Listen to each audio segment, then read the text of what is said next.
Yeah. I don't do anything fun. What's for 8? What? No, Fleet Test Material 8. It's number 8 for D&D 1. Oh, gotcha. Okay. They fixed monks. They fixed Monks officially fixed now. Did they break monks? No. I think monks are in a good spot because they made it so that patient defense, you can disengage without a bonus action, or you can bonus action disengage without key. But if you spend a key point, it'll allow you to disengage and dash at the same time. And then likewise, Step of the Wind does like the same thing. You can, I think, dash without a key point, but you can dash and dodge at the same time with a key point. So they give you basically what rogues can do, at least, without spending a key point. Deflect missiles now is just deflect attacks, so you can also use that to lower incoming melee damage. So, like, they actually have some defensive abilities now. I mean, it makes some sense, I guess, for at least the deflect attacks for sure. They're not just CC machines. Yeah, and then a few other changes that were just like small but real impactful like that. That's just like the deflect attack one was good because it's just like, okay, so they don't do as much damage. They also don't have any like defensive capabilities, but like, bam, now they do. They at least once per turn can, deflect any incoming physical attack. Well, I mean, monks were no slouch for defense. They had pretty good saves, don't they? No, because they're at high levels, because their save is strength and dex, I think. And most monks are gonna dump strength. I remember, maybe I'm thinking of 3rd edition. It was 3rd edition. Had monks were crazy like saves. just impossible to kill. And yeah, they had like spell resistant shit. They're just like, they couldn't really like do too much. Well, they could shut down casters like nothing, but yeah, they couldn't really kill. Yeah, in third edition they had crazy saves, and they do like at really high levels they gain their ability to get proficiency in all saves, but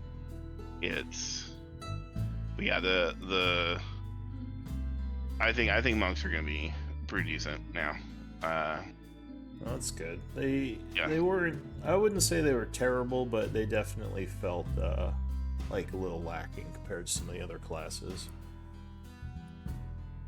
So that's good. Did they fix Beastmaster yet? I didn't see any like ranger changes or anything like that. I still feel like that's the weakest class right now. And monks, when they take an attack action, if they shove or grapple, they can now also use their dexterity, just like with their unarmed strike. That's interesting.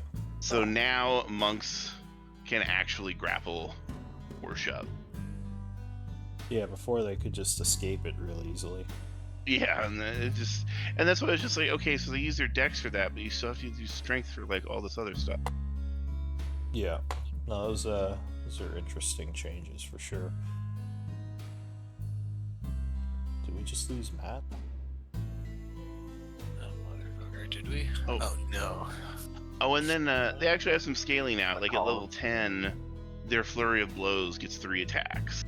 And they're at level 10, they get like a heightened discipline. It buffs their Flurry of Blows, and it buffs their patient defense and Step of the Wind. Yeah, I'm interested to see once they finish 1D&D. Like, I'm kind of interested to run some of the material. I really like some of the stuff they've done. So. Oh yeah, so they've been doing a really good job, and unfortunately they took away the wizard spell sculpting, which I am sad about. AoEs should be like, oh man, I remember back in fucking like 1st and 2nd edition where like you fireball and like you calculate how much area the fireball can take up, which like blows back into the areas it can. So like the fire doesn't just magically fit in the area, it actually like shoots out when it didn't have enough area. It's like, yes. It's like, all right, and we just need to find the cosine for this, and just like solve. You want to throw a grenade into a small hallway? You see what happens. It's like, you better know trigonometry, motherfucker. Yeah. break out the what's it called? The what, rhombus, or I forget, like whatever tool is for angles. But the compass. But yeah, the I kind of like when spells are a little bit dangerous and not just like they do exactly what you want. But that's fine, whatever. Ooh, and then look at it's funny. I mean, 20 Monk is hard to do, but they actually gave Monk a really funny, powerful capstone ability. Is that your dexterity and wisdom scores increase by 4, and the maximum for those scores is now 26. Nice. So it's just like, well, if you hit 20 with Monk, you basically just transcend and gain 4 AC. Thought they maybe gave you a proficiency to fight with ladders or something. You can go full Jackie Chan. Cha cha cha. But I guess having God, Wisdom, and Dex is good too. That's fine. Yeah. Alright, so Matt's restarting. Are you there, Mary? I don't see you in the Discord. Yeah, I'm here. Oh, okay. I've been listening to Eloquence Bard builds and fixing monks and Ranger Beastmaster's the worst, and Oh my god. Which I wish it was better because I really like pet classes in games, but yeah, it just isn't very good. So I'm curious to see if they do anything fun with it. It's hard because, I mean, it kind of just boils down to you're just playing an extra character, so I'm not sure like how they're gonna make that work in a non-video game. Like even summons I don't like very much in D&D. Just slows everything down. But it's a good resource for sure. I mean, it's probably more fun as a player to use summons than it is as a DM. Like whenever someone summons like 8 cows, I'm just like, oh my god. Conjure Animals is such a weird spell because like it's one of those spells that's so determined on like how much the GM wants to kill you at that moment.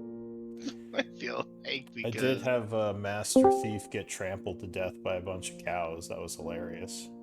Like 3 of them just crit him, and I was like, okay, well, I was like trampled at like 20 damage almost with those crits. Each crit, I was like, oh my god, these cows are ridiculous. I've had GMs that like don't care, and they're like, you know what, you can just pick, and that's like the worst thing because they're just. Did you bring up Oscar and his cows? Oh, is that who did that? I don't even remember. I just remember a bunch of, and I didn't even like. You didn't even pick like cows. I just kept rolling cows. I was like, what the fuck? It's like, I guess we're summoning cows again. Well, because like you let the player pick, and I think for the 1/4 CR or whatever it is that you can summon 8, it just happens to be a Velociraptor, and they have pack tactics and multi-attack. Yeah. And if you do the calculations, it does more damage than animate object, which is like 2 levels higher of a spell. Or you like summon a fairy and it starts polymorphing stuff.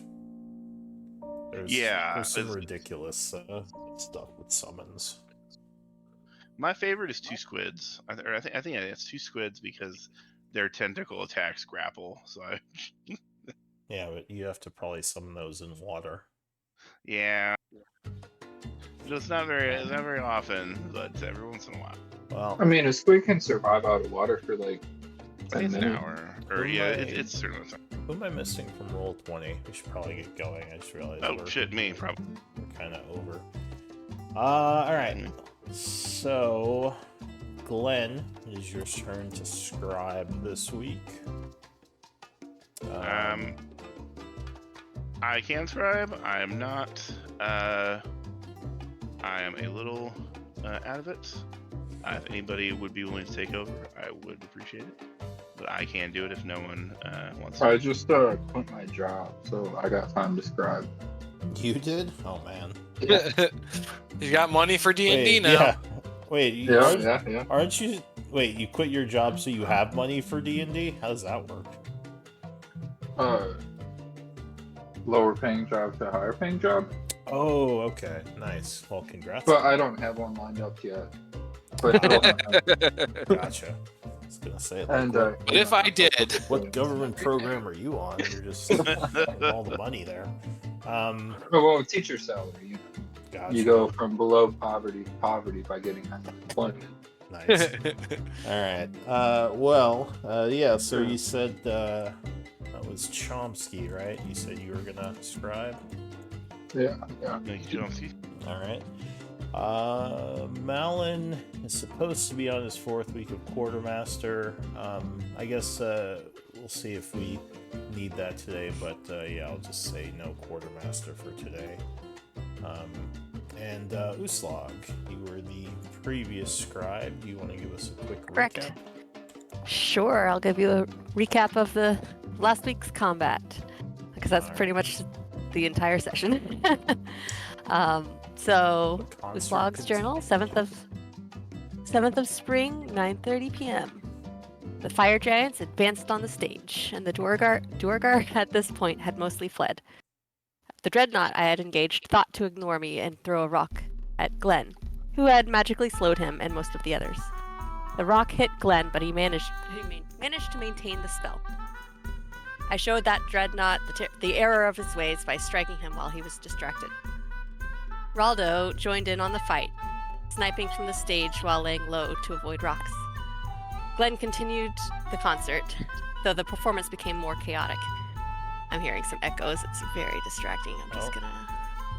Who's echoing? Is it me? Echo. Okay, that's better. I think it was Mikey. Just turned you down, Mikey. Sorry. oh, I was muted, but yeah, probably me. Oh, yeah. Either way, it's gone. Where was I? A harsh chord gave several giants a distracting headache, and Glenn called to us to cut them down while they were weakened and slow, before taking cover behind the stage. Hohenheim took his cue and doubled the pain on the dreadnought before joining Glenn backstage. From the south, more fire giants arrived and attempted to throw rocks at me, but I used the dreadnought for cover, and they narrowly missed. Gnome drew out his rope and cast his trick, suggesting Glenn and Hohenheim use it for cover before hopping on Carl and riding into the fray. The dreadnought fell, and I confirmed the kill. Feeling the fury of every giant directed at me, I unleashed a battle cry, inspiring determination and focus in my companions. Glenn, inspired by the battle cry, peeked out from behind the curtain and cast eldritch magic from the stern, with disdain for its lack of finesse. Then, to inspire me, he strummed the Uslag theme song he had been working on. While I normally cringe when I hear it, I found myself crack a bit of a smile, inspired instead of embarrassed. Things were going well, but I hadn't forgotten we weren't here to take out every fire giant in the city tonight. Still, this was the best and only concert I have ever been to, so I was having a grand time. However, things began to get a little more tense when Carl was reduced once again to a scrap heap and the Dwarven Mind Masters showed up. There were 2 of them, and one attempted to influence my mind with dark energy. But Chomsky snapped me out of it. Damn mages.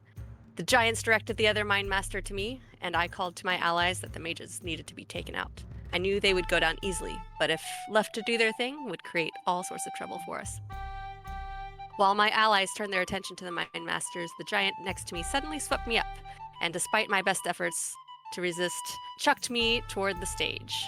I had a brief glimpse of Glenn as I narrowly missed crashing into him, and instead hit the cave wall behind the stage. With me off the floor, Malin became the focus. He was surrounded, but he was glad to have options, and smote one while being pummeled by the dreadnought's flaming shield. Meanwhile, I saw one of the Mind Masters go invisible and was able to track it. I hauled myself up, lunged forward, and threw my returning javelin at the place where I determined the mage to be. It hit, and my javelin returned to my hand, dripping with the Mind Master's blood.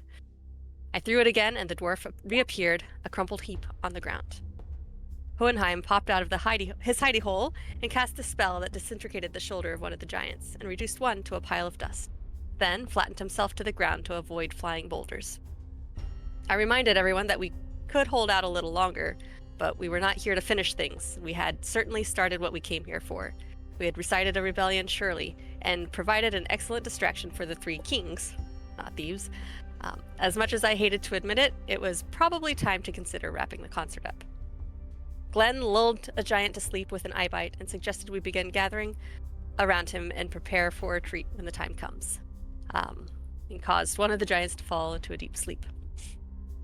Malin chose to take advantage and smite the sleeping giant.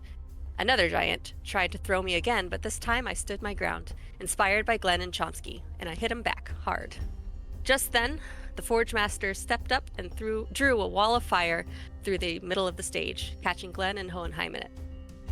One of the giants then threw a boulder at the airborne Hohenheim. Definitely skipped some. It's really hard to keep track of Hohenheim in combat. Just saying. And he fell right at Glenn's feet. At least he was there when we needed to be, where he needed to be to get out of there. The giants hate flying mages apparently, but they love throwing us little folk to see us fly. Seeing his buddy try to throw me, one of the fire giants grabbed Malin and tossed him into the wall of fire. Good thing he was resistant, but he finally admitted we had done good work here and retreat was our best course of action. Chomsky vortex warped Malin back to the group. With Hohenheim unconscious at his feet, Glenn began to cast his teleport by playing an outro on his turn. Once we had all made it to his side, I revived Hohenheim with a potion. Glenn completed the casting with a cheeky bow to the giants, who roared in anger as we disappeared before their eyes. I think I'm coming around to this music thing, I admitted to Glenn as we reappeared at the base of the Three Kings. There. Thank you for I that. did it. He loves the music. I definitely missed a few things that happened with Hohenheim. I was like, how did... I was going through my notes, just like, how did he... He was just on the ground. How did he get up in the air? I was flying and got that, I think, fireballed or whatever the fuck just decimated me and I fell to the ground at Glenn's feet. Yeah, but like right before that, you were like on the ground, prone, getting smashed by a giant. So I'm like, keep track. Hohenheim pulls a lot of threat and doesn't have a lot of defensive stuff, so he tends to attract a lot of boulders. And I have after a to while. kind of teleport and move around and do a bunch of stuff. So yeah, I'm like moving all over. Yeah, it's really hard to keep track. Yeah. Anyway. All right. Well, thank you for that recap. Oh yes, So, Chomsky. Hohenheim is chaotic. it is the 7th of spring, 9:30 in the evening. I think the group was kind of winding down and getting ready to take a long rest, hoping nothing bad would happen. But yeah, what do you all want to do? Well, that was fun. I'm going to bed. Yeah, the kings, I believe, are still missing. Probably because they're... Oh, or wait, were they here? I'm trying to remember. I don't think they were. I think they're still off on their mission, which you guys bought them a bunch of time for. I believe it was 6 rounds total, which gave them some time for sure. That's it? Man, that's so sad. I thought I'd give him like half hour. Well, it did redirect forces 6 rounds. to the park instead of going to where they were. So yeah. it still did. Yeah. I don't think we could have held out for half an hour. Although, a half yeah. hour of combat would be like a year of sessions. So Yeah. I don't. Yeah. But yeah. But I'm guessing like the giants had been distracted longer than just the combat because hearing about the concert and making their way over. And... Yeah, exactly. Yeah. So you diverted a bunch of their forces. I was gonna say 6 rounds for a heist. That doesn't sound like much. Well, it certainly is a lot. Like if you guys remember, 6 rounds when the giants got to that church to get you. Yeah. That was a good amount of time. Yeah. Or it would have been if they. And they're probably faster at the whole heist thing than our group is. True. So yeah, what is there anything else you want to do before going to sleep for the evening? Oh, Chomsky's just gonna cook dinner for everybody. Alright, so there's some dinner, some celebrating. Everyone enjoys Chomsky's I'm not sure, is he good at cooking?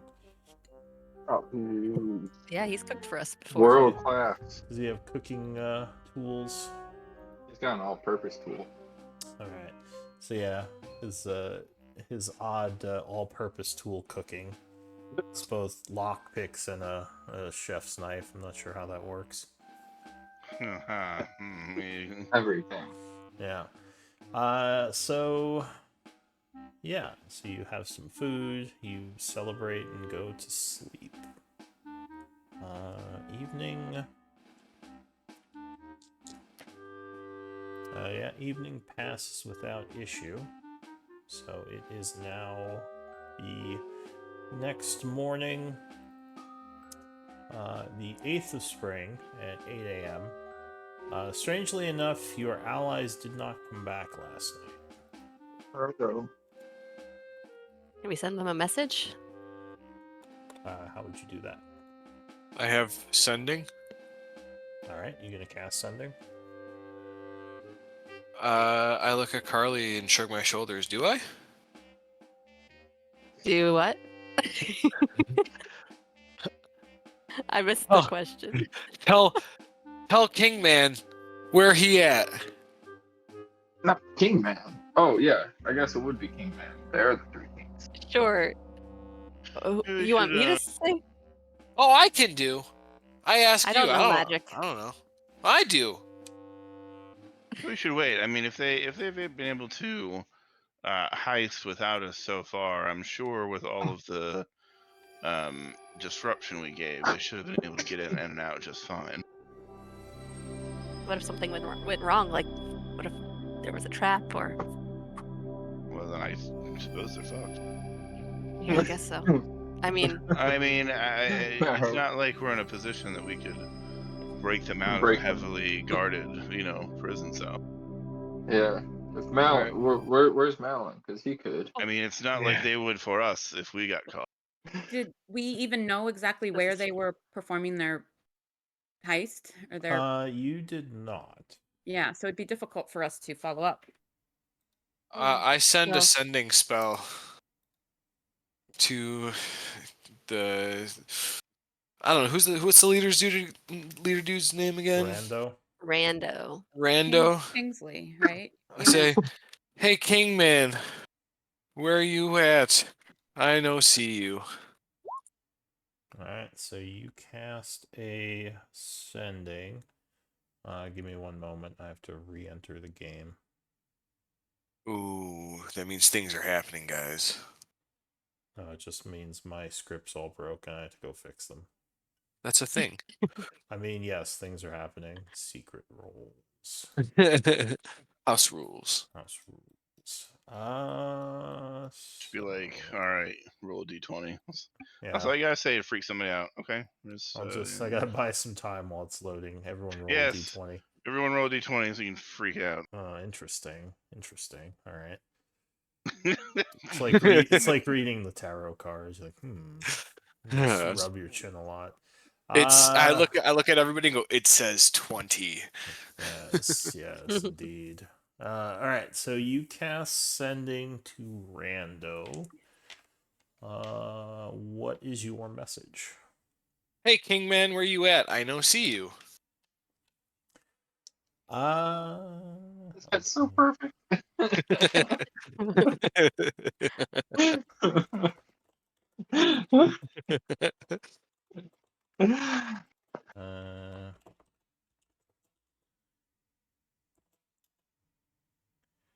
see.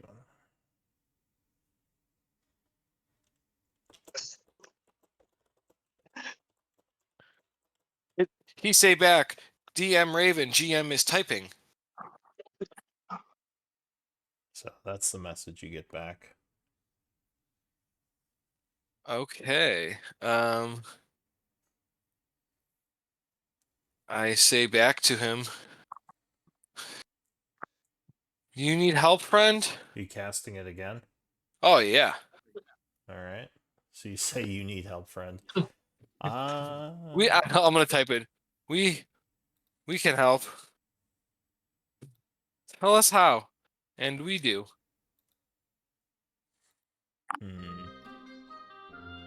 And I don't say this to the rest of the party. I'm just like going off and just being like, all right, yeah. You just see Hohenheim concentrating like harder than you think he has in a long time. Glenn just feels like a disturbance in the force. He just, it's like, I feel like I've been volunteered for something. I think I'm going crazy. Never mind. I'd look over and say, "We need song, fancy nobleman." Uslog, give me a sick beat.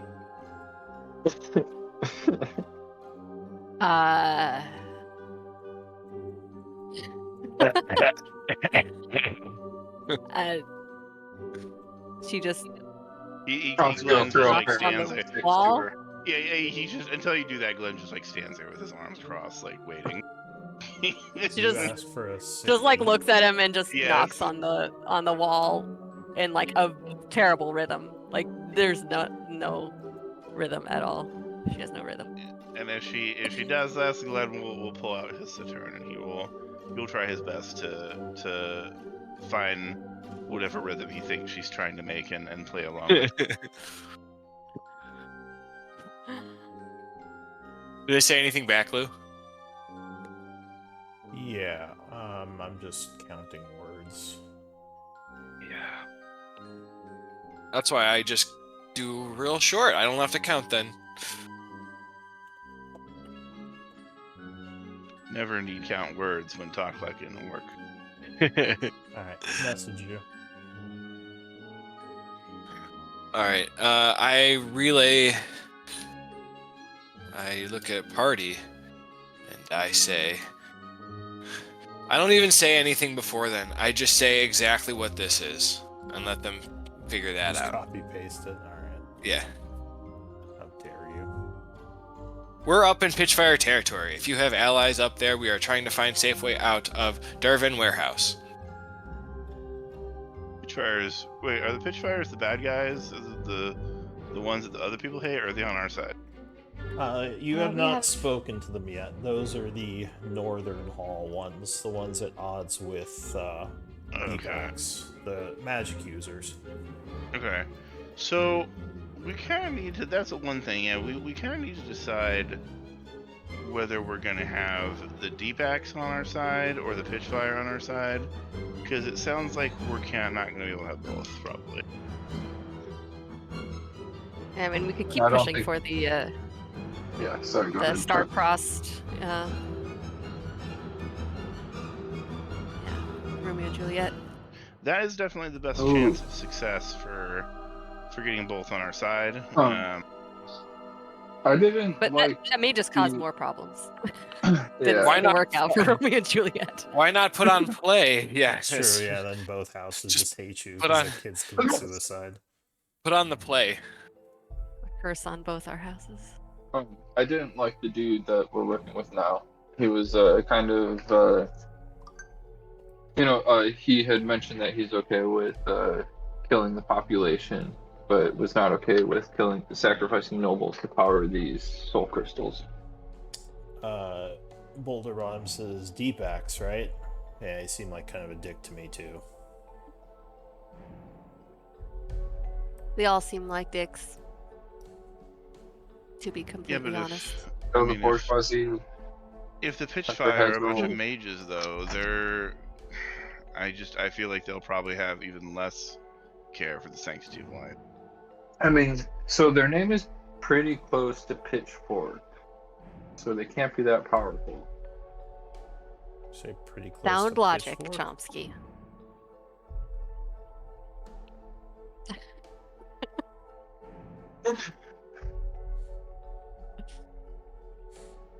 I don't know. Yeah. I kind of like the Monster Hunter guy, but that's for Yeah, obvious reasons. so my problem with the D-backs is that that the I forgot what his name was, but he was okay with sacrificing the population to power soul crystals.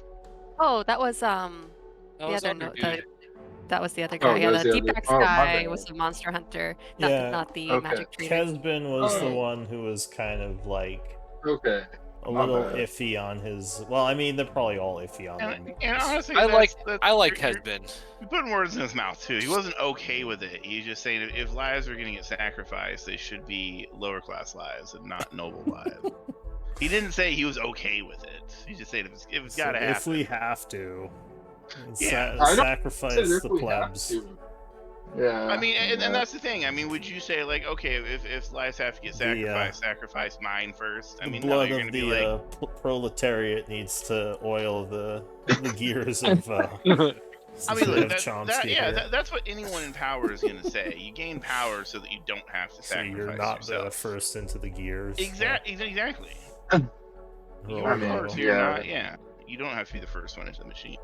Raldus is Uh, not my type of people, but if we are gonna free the city, truly, we do need allies. So yeah. none of these Well, all I'm seem that misremembered. great. Well, right now we've got a deal to kill the Pitchfire family, so I don't think we have any friends over there currently.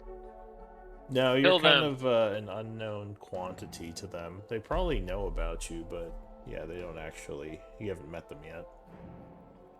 Or we kill them and save friends. I mean, that's the thing. It sounds like we either take out the Pitchfire family and deal with the D-backs, or take out the D-backs family and deal with the Pitchfire. It also sounds like we've already kind of have a relationship with the D-backs. Keep thinking you said D-bags. Yeah, me too. D-bags. Raldo would say, well, from what you said, it sounds like they're in the territory, but not necessarily in their house. It sounds like they're in some warehouse Yeah, area. So. we might be able to pass through. Yeah. They also said Find they'd them. be fine, so I think we should trust them and just give them the day they need to get back here safely. We set up distraction, kill more giants. Fight more giants. That is I'm super melee. unnecessary. I not like giants either. But Boulder, like Yeah. Song. Boulder Bottom says, we just gotta be careful. They do have access to some magic, and if they're able to stop our ability to teleport, that could be game over. Yeah, we shouldn't. We Chomsky shouldn't will take pull out his unnecessary little chances. obsidian steed and say, we have other ways. Oh, I guess, yeah, if we have other ways to get away, he says, but just saying, those giants don't mess around. I mean, it got kind of hairy towards the end there. If we didn't have Glenn to get us out of there, who knows what would have happened.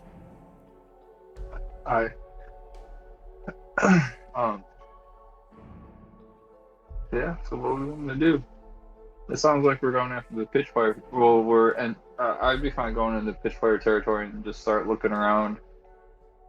I feel like the magic you've used, Hohenheim, has taken a lot of energy, and I don't think you need to use any more today, but I don't want to sit here twiddling my thumbs for the day.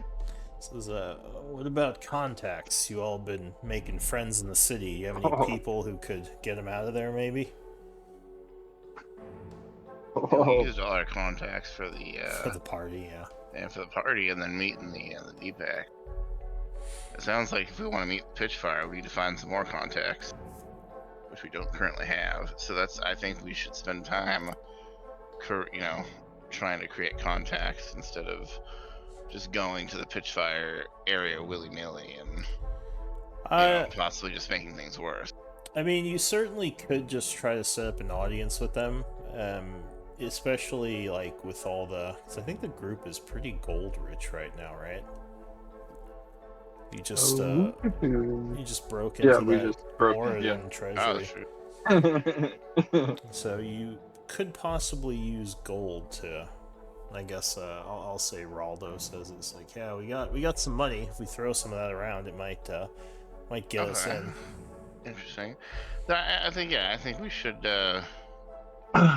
meet with the Pitchfires instead of just randomly walking around trying to find out where the Three Kings are. Nods and says, yeah, maybe I don't know who we're turning against, but maybe we can work out some kind of deal to help them get out of there.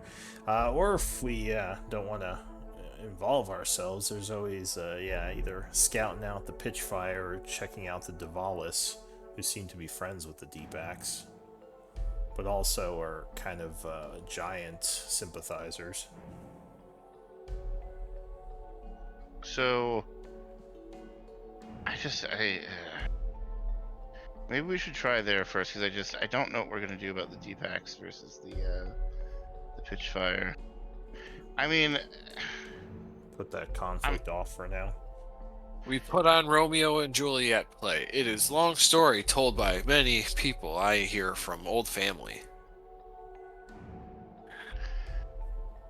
I mean I'm hoping that if the pitchfires are mages, maybe they don't want to live here. Maybe we could have, maybe we could, best case scenario, help us fake their deaths, and they leave and go to the top, the surface, and learn more magic, and everybody wins. I know that's not going to happen, but just let me dream for a minute. I mean, yeah, that. What's the worst that happens? My thought is we just, try to wander around the Pitchfire territory for a day, keeping. We also can go trade. Isn't today the day he said that after the thing we would be able to go trade with the Kesbins again? Because there was a whole thing where I wanted to meet before Kesbins to make another trade. Oh, but we didn't want to bother. Like, we didn't want to annoy him Yeah. because. And he it said was, he like, would too be soon. willing to meet after, and we all had agreed just to meet after. What were you trying to trade?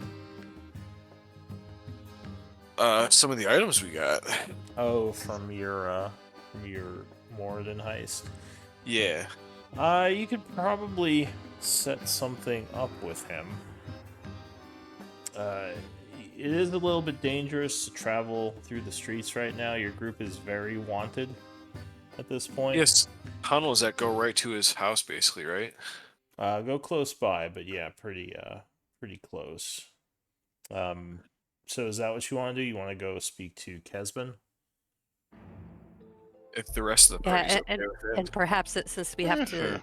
we don't want to draw information. Or sorry, we don't want to draw attention. Should we all go, or should some of us wait at the sewer entrance? So Who else has no, we all go together. Yeah. Yeah. Araldo says, yeah, I don't know if we should separate. We don't know how much we can even trust Kesbin yet. Alright, so you are using the tunnels to head over to Regaro's place. Before we do that, and before we leave, I ritual cast Rary's telepathic bond. Okay. So moving through the tunnels.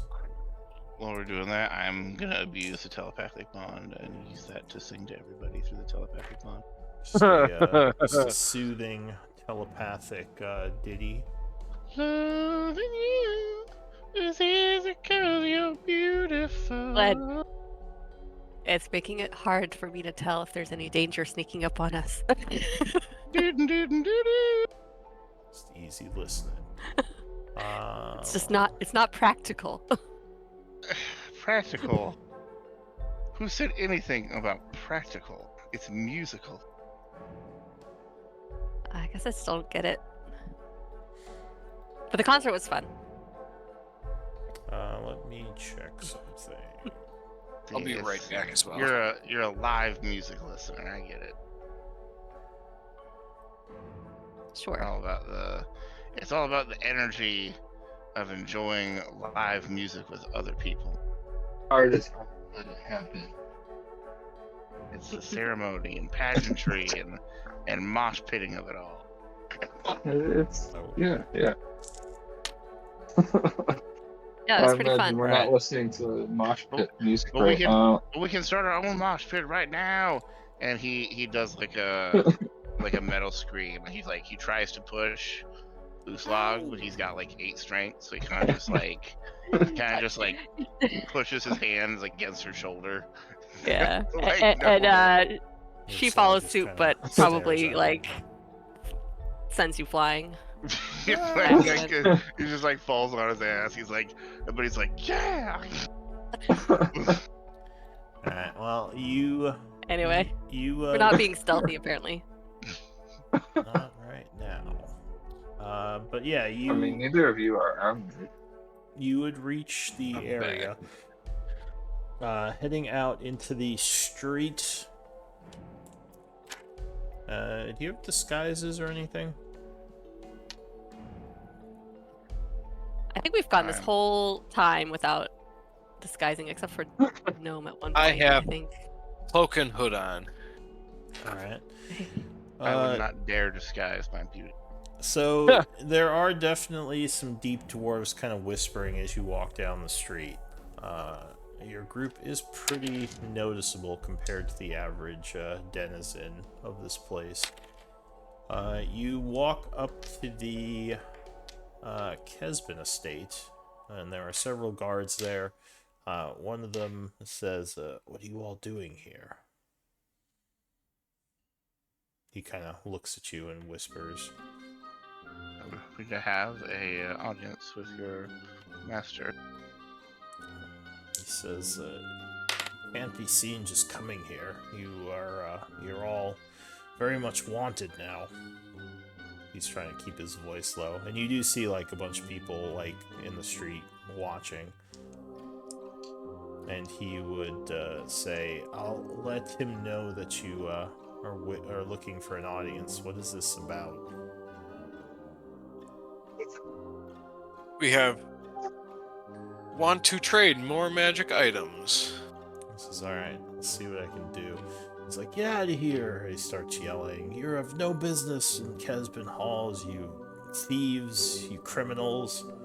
And a bunch of the guys kind of grab their crossbows. And Glenn puts on his acting, and he falls back, and he puts his hand up. I'm sorry. I'll never come back. And he gets Give me up. a performance or deception, I'll say. DC 12. These I'll just guys. do deception, then I can't fail. Okay.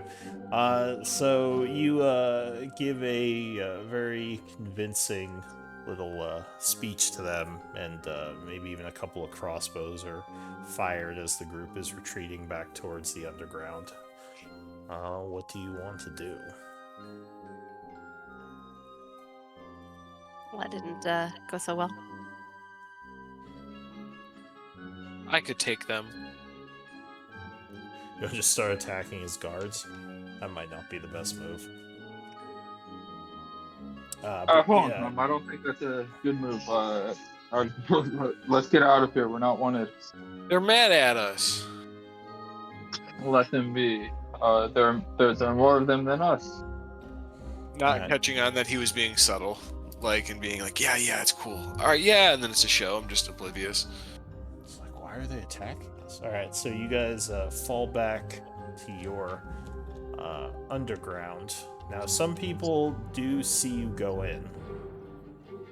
I don't know if you want to try to do something about that. I'll go into the sewer. Yeah. It's not the first time, but yeah. Every now and then. Who saw us? How many? Do I see how many people saw us? Just like a couple of, looks like might be deep dwarf, either vagabonds or maybe like, doesn't look like people of much status, just yeah, like maybe homeless. Could I reach them without alerting other people? Like, how far away are they? They are about 30 feet from you as you're going in. Like, they kind of like, huh? Right. As they're like looking over at the group. So are they already like kind of in the tunnels then a little bit, or? They're kind of camped out near this tunnel entryway. I mean, the question is, could I? I'll say there are 3 of them. 3 Okay, dwarves. could I try to coup de grace them without like being in sight of, like outside of the tunnel? Are they if I'm in within melee range, then essentially, am I in like Hey, clean how about sight of we everyone else? can we pay them off? You think? Just saying. Well, you can. I mean, you could certainly attack them. They don't look very strong. But No, what I'm saying is, if I'm in melee range of them, am I like in the street or something? Am I a clean shot of like everybody else, or am I still kind of like at least hidden in the? like sneak attacking them? Yeah. I mean, you could probably do a stealth check and hide behind something and fire at them if you wanted to. They're just looking kind of just surprised as like the group is coming back through. But that's the thing. I mean, I guess I'm not explaining myself. If they just suddenly die, how many people are going to see their dead bodies drop? Oh, I mean, like, you mean like other how witnesses? public is this? Yeah. It's not very public. There's just you and the Okay. group Okay. there. Glenn lowers his voice. You should kill them. I know you guys are a little goody two shoes about things like this, but they could give us up. And What we if didn't. they had no reason to? What if I don't know. Or what if we promised them coin? I don't know. There's always still the chance. There's no honor in killing like defenseless. There's no honor if we get caught and killed because of some vagrants seeing us. You can only have honor when you're alive. There's no time to create more honor when you're dead. I think you mean honor for us. I think if we pay them enough, they wouldn't want to talk. That's just me. I might be naive, but You see You might be one of able them- to. One of them looking Yeah. over kind of takes a swig of alcohol. They're drunk. Glenn, Let us buy them alcohol, and they'll be too drunk to remember. Glenn will approach the first one, and he will. These people. I mean, these are poor people. Like you said, they're vagrants. Yeah, they're kind of like vagrants. He says, "Hey, you're the guy in the park. I saw your concert." He smiles, and I appreciate that, friend. He takes I'm glad. Or go ahead. I'm glad to see that you're a fan of mine. And he holds out 10 gold pieces, and he puts it in the man's hand, and says, "I would Oh. hope that a fan of mine would be able to forget that me and my friends ever came this way." Just, oh, yeah, fuck those fire giants. Wouldn't even let you finish your songs. Bunch of assholes. And that guy's like, know. yeah. The third guy's kind of quiet. He doesn't say anything. He's just kind of drinking off to the side. But he's like, yeah, no, I hate the giants. I don't tell them anything. Thank you. Can I insight that and know if that third dude is telling the truth? The I'll third poke dude Glenn hasn't and said point anything. I'll poke Glenn and point to the third dude and say, my friend over there doesn't look too enthused. We're telepath. I assume. Says, Yeah. Jim, he's probably just drunk. Can I silent cast detect thoughts? Sure. So you do, what's it called? What's that sorcerer thing called? Subtle cast? Subtle spell, yeah. Subtle spell. Alright, so... Sorry, this is a whole lot of text. I have to remind myself what this does. Oh, is this one that does surface thoughts? If I can focus on it, I can go further in depth. Okay, so you would And then he has to make a... you'd read his surface thoughts as being a little nervous. Okay. Then yeah, I want to probe deeper. If you Alright. do that, they know that you're doing it then. If I fail, right? I think they just know, don't they? I'm pretty sure. I haven't read, but I'm pretty sure if you probe deeper, I think they know that you're probing into their mind. and I don't might- think so. Let me look Either online. either way, the target knows that you are probing into its mind. Oh yeah. So yeah. He would know. Okay, yeah. Something's up. I'm gonna do it anyways. All right. So wisdom save. I should have counterspelled. Well, it was subtle, so you You don't can even know he's doing it. But all right. So you would get a couple of thoughts. He's thinking about how much money he can get for telling the guard about this, hoping that the group doesn't end up killing them all, is why he's nervous. I immediately relay to the And, group that he's gonna betray us. He's like, "You fucking demon!" He's gonna throw his bottle at you. Glenn immediately. The other guy's like, crosses. "Jim, what are you doing?" What's your He's gonna AC? turn.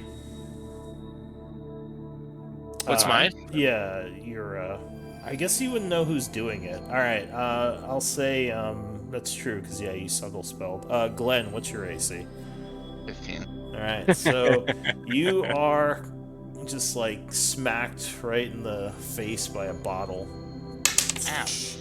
As you take 4 points of bludgeoning, and he's gonna start running. Oh, yeah. He I'm is gonna run after him. I'm gonna cast telekinesis and grab him. Oh. Man, this bum is getting. I I was about to treatment. cast Old Person. Man, Oh yeah, yeah. good job. This bum is locked down. All right, so hold person. That is a wisdom save. Oh, he was doing telekinetic to Oh, stop him. telekinetic. What is that? A strength save? Yeah, it's a strength save. Or I think it's a strength check. He is poisoned right now, so disadvantage. Oh my god. Oh man, he almost made it too.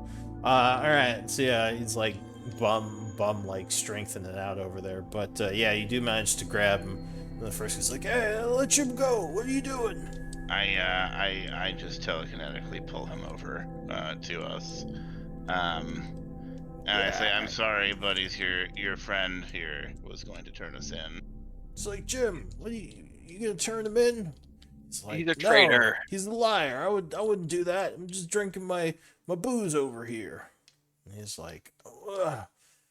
I guess give me a persuasion, Glenn. DC 15. Oh, he can't. fail. Hohenheim said, What did Hohenheim say? Oh, I was saying too that he's a traitor. All right, like, "Jim, these guys are on our side. They're singing for the truth against the giants." He Jim's- thinks about how much money he can get from us if he turns us in and trade us in for just gold. He's like, "The robot's in my brain." And he's gonna take out another flask and throw it at you now. He is restrained, so it is a disadvantage. Oh, at a disadvantage. All right. Well, he's poisoned anyway, so.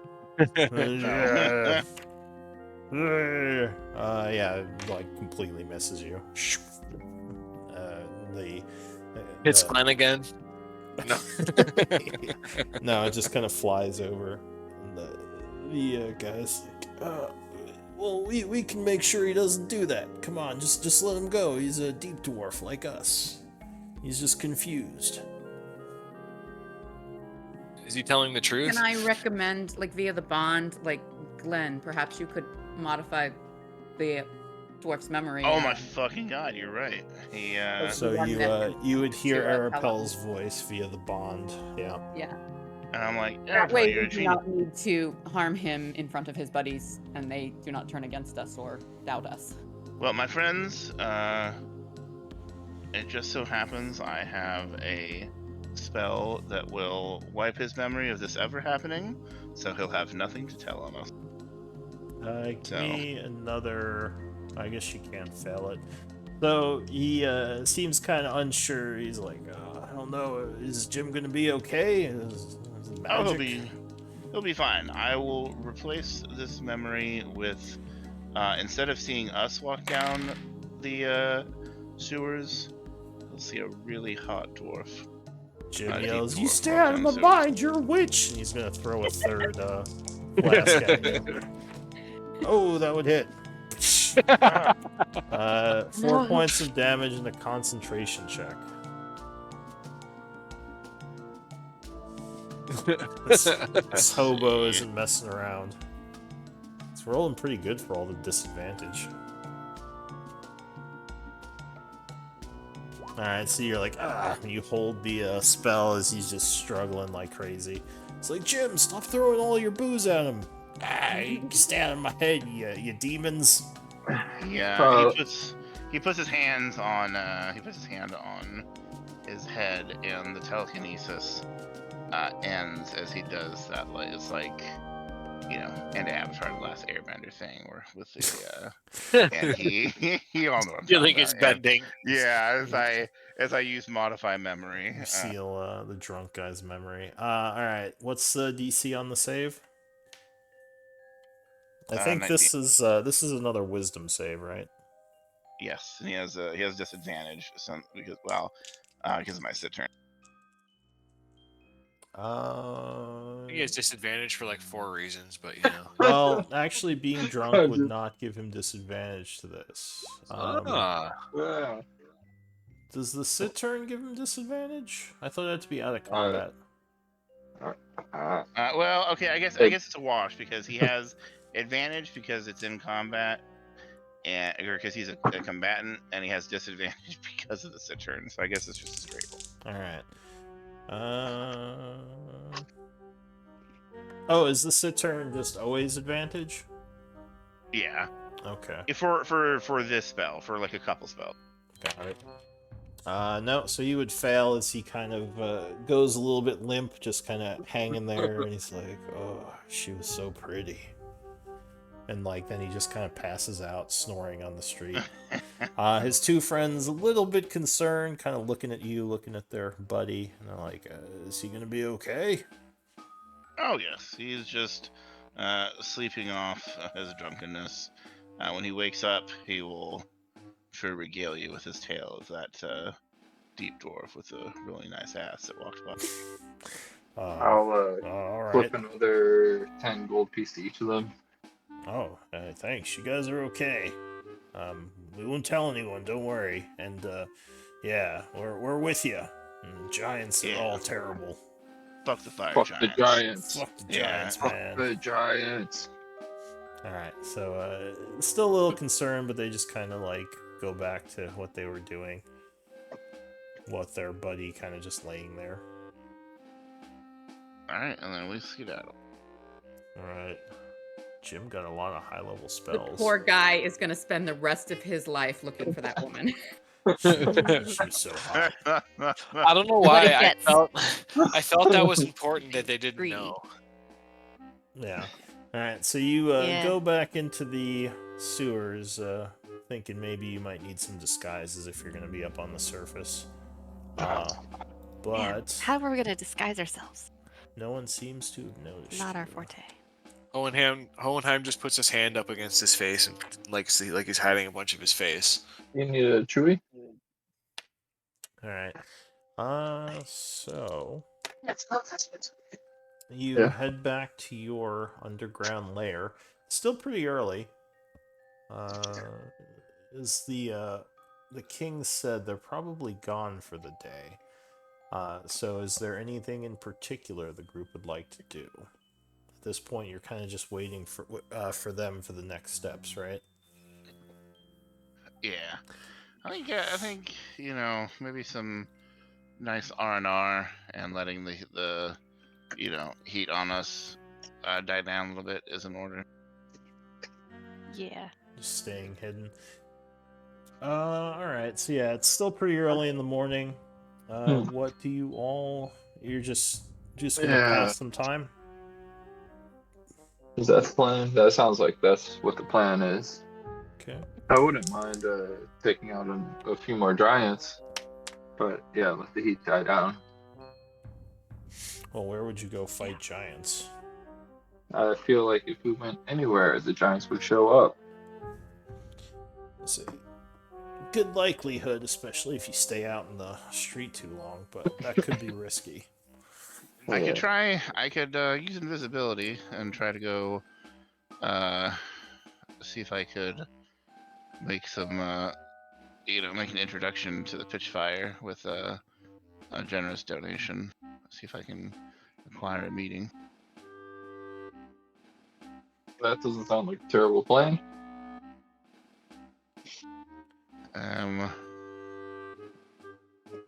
I will. Is there a outfitters that we know of in the city? Like a clothes shop?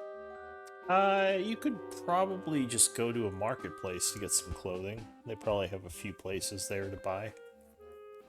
Okay. I will, I'm gonna do that. Alright. So you're heading to the marketplace. Any disguises or anything again? I don't have one, so that's why I'm going to the marketplace to buy one, essentially, so. I'm gonna cast Guys Cell. Alright, so you're, are you all going to the marketplace? Or again, if I- you have disguise self, No. maybe you could go and buy disguises for us. Now, does Uh, that all-purpose tool, I assume it doesn't give you access to a disguise kit? No, we had talked about how 'Cause the that's a disguise kit. kit is different. Yeah. Very different from a tool. But you can certainly buy new clothing and maybe try to do like an untrained disguise thing. But you said you're going to use alter self? Disguise Cell. Disguise self? Alright. So you make yourself look a little bit different. And is anyone going with him, or is he going to the marketplace alone? No, I can't outcast that. I don't believe so. No. But I can do invisibility if Hohenheim or Glenn, you want to join. I will go. I can cast invisibility on myself, but I can go, yeah. I wish to do some carousing still. Alright, well, at this point, you would probably need some sort of disguise to do carousing, at least if you're moving around the city. I ask Chomsky to hide me well.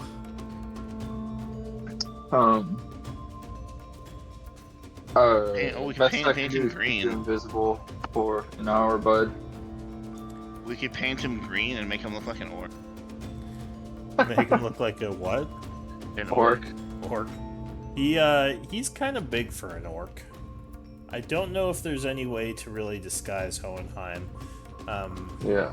Just because, like, the form he chose, like, stands out quite a bit. Outside of magic.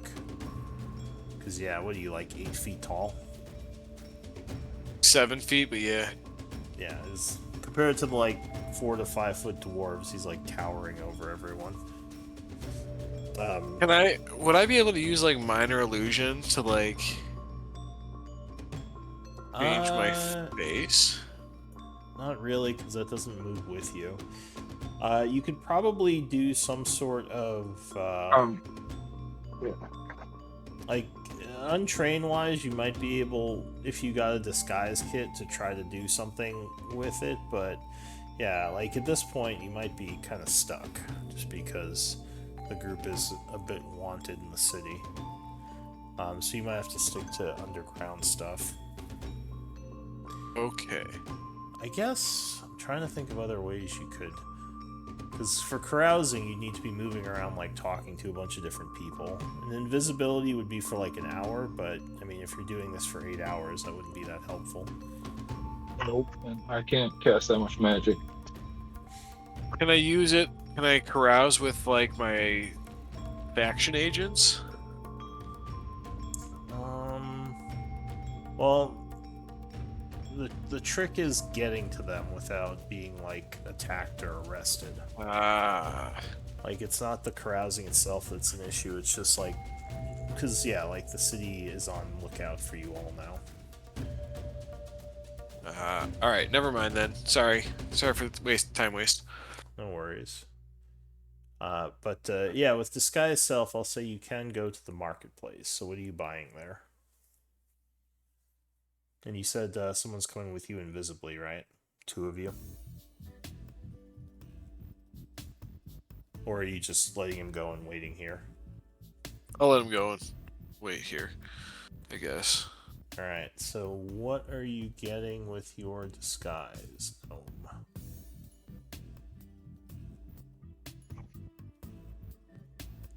Did we lose Gnome? Can you hear me? Yeah, I can hear you now. Sort of, yeah. Cool. I totally forgot. Glenn, what were we doing here? I don't Is know. Glenn fine. still here? Yeah, buying disguises. Or buying clothes, I guess, Okay. to make Cool. disguises. Let's go buy some clothes. Alright, so you're just getting clothes for everyone. Yeah, and disguises and maybe some filet mignons and a few other veggies for everybody. Some wigs, yeah, some foods, and let's get some Doritos. Alright, so Glenn did go with you. Yeah, I'm just going invisible. Okay. I'll just occasionally, if I want something, I'll just kind of like tap Chomsky and then just like tap whatever I want. Be like, yeah, this. Alright. So yeah, go ahead. You can buy things at book price from the market. Cool. Both Glenn and Hohenheim, you want anything? Clothes. Clothes. Cool. Yeah, I'll buy a bunch of different outfits. Yeah, book price. Okay. And then head back to the group, and I'll also buy some food. Alright.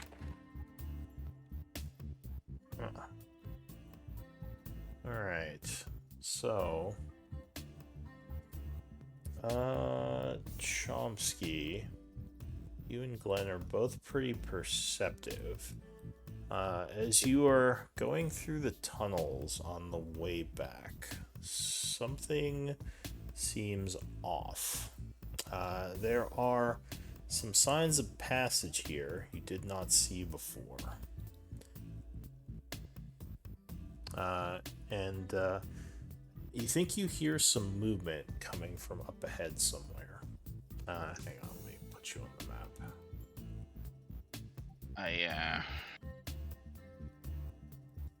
So this I'm is invisible. Chomsky and Glenn, who, yeah, you are invisible. I will. Why does it say whisper. you're at half health? I assume you're actually healed up. Oh right? yeah, I just forgot to. Alright. I forgot myself in the long rest.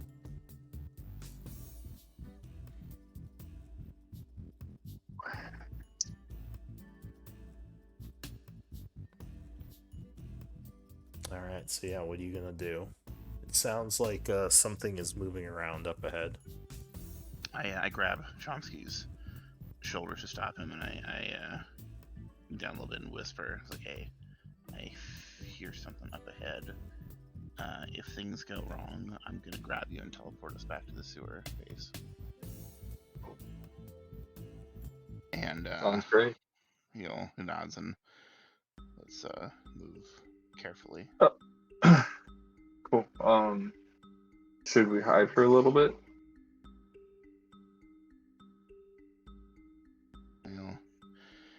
Do we hear things coming towards us? Or? At the moment, you just hear something moving around in the tunnels up ahead. Doesn't sound like it's coming towards you. Can't tell if it's coming towards us. I think we should maybe move up a little further so we can get an idea what's going on. It could be maybe we're just coming back at the same time as the Three Kings. Cool. Sounds like a plan.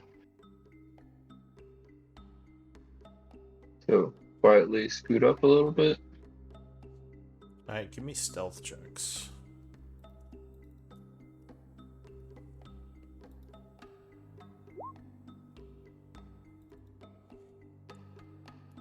Okay. So as you are moving up, the noise would stop for a moment. And suddenly you hear very large footsteps come rushing down. Give me initiative rolls. Oh no. You is have that? not seen a giant like this before, as it seems to be on fire. Ooh. Do any of you... It yells something in giant as it sees you. Do any of you speak giant? Are all of us there? No, it's I don't Just just think these so. two, right? Hohenheim, what were you doing before? I thought you were coming along with us. No, he said he was staying behind. Yeah. Cool. But yeah, he would yell something at you in giant. And Which I don't know. hoist a ridiculously large flaming hammer as he prepares to charge at you. Are we still? Do we still have the bond between all of us, or is it just a distance thing? I don't think you'd have it at this point, right? Yeah. Probably not. Probably not. Oh wait, I got it already. Oops. Did I just double roll? Oh no, I never cleared it. God damn it. Thought I did. We need to Alright. re-roll. Yeah, sorry about that. I just realized I never cleared it from last battle. I mean, no need to be sorry. Luckily, they did not roll very well. Oh. So, the first act as he roars and comes charging down is going to be Glenn. So yeah, just fire is coming off this guy like crazy. You are invisible. Yes. As this giant clad in armor and just flames coming off of it is making its way towards you. He is going to move Knowledge, back. knowledge nature might tell you more about this thing. Oh, I got as that. as a bonus action. Oh, hold off. Never mind. All right, so you doing knowledge nature, Glenn? Yeah, because for a bonus action. So, what would you know about this guy?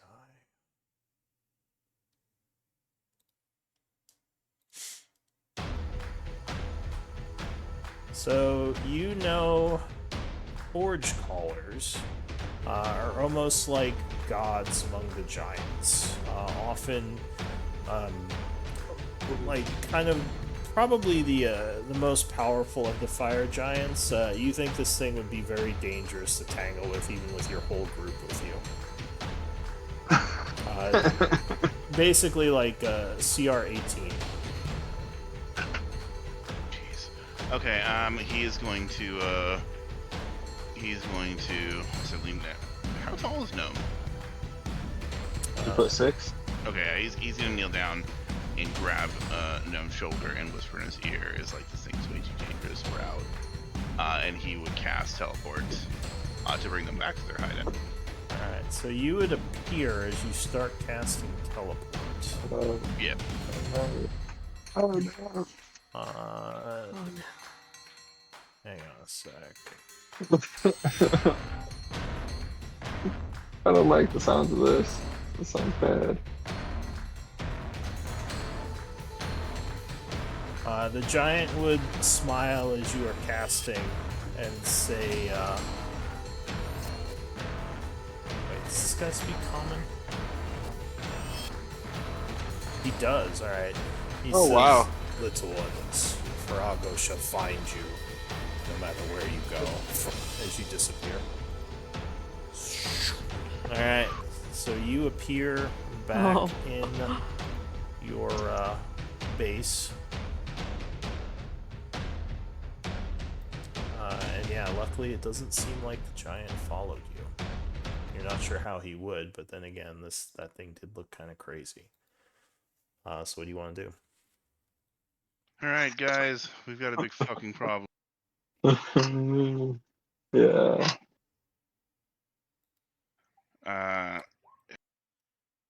In an unrelated note, I got a new Giants book. They That means we get to make those giant characters. the fire giants know we're in the sewer. Well then. On the way back, we got ambushed by basically their god. Yeah. And who would that be? Virago, the Forge Caller. It's basically, I mean, would it be even safe to say that that's like the leader of the fire giants, or? It very well could be, or at least someone who would be like a military leader.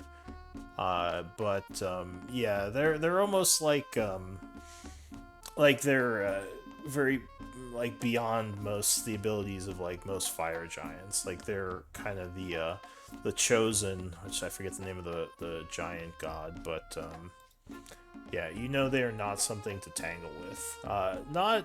They're actually pretty smart. Not spellcasters though, but they do have some natural abilities that are very dangerous. Mostly to do with lava and fire, obviously. Oh, nice. Yeah, the Forge Caller is. If he wasn't the leader of all the fire giants down here, he was at least the leader of their military. I mean, I guess the best way to put it is he's the chosen of the fire giant god. And they're in the sewers right now. Yes. That said, they probably couldn't get this place just because the tunnels would be too small, not without like digging a hole down to it. Yeah, so I there think we should are larger areas they could patrol. I think we'll be safe here, but they were waiting for me and Gnome upon re-entry back in. Yeah, we should probably warn the thieves about that. Yeah, I think ascending is definitely in order for that. Do we have another way, like a back way out of here? Or is it just the one way that we've been going? I mean, there are a couple of different tunnels you can use to navigate the old sewers. Some larger than others, and obviously that was one of the larger ones. Okay. But yeah, it seems like they're like the idea of calling being in trapped. the big boys now. Yep. It's this guy. You're not even sure how it knew where you were, like how to track you, but it seemed to be somehow like on your tail down here. So yeah, what do you want to do? He said that wherever we went, he would find it. I don't think this place will be safe for much longer. I think we Do you might think need that to any expedite of our the plan. Do you think that any of the items that we stole like have been tracked via magic, or could be?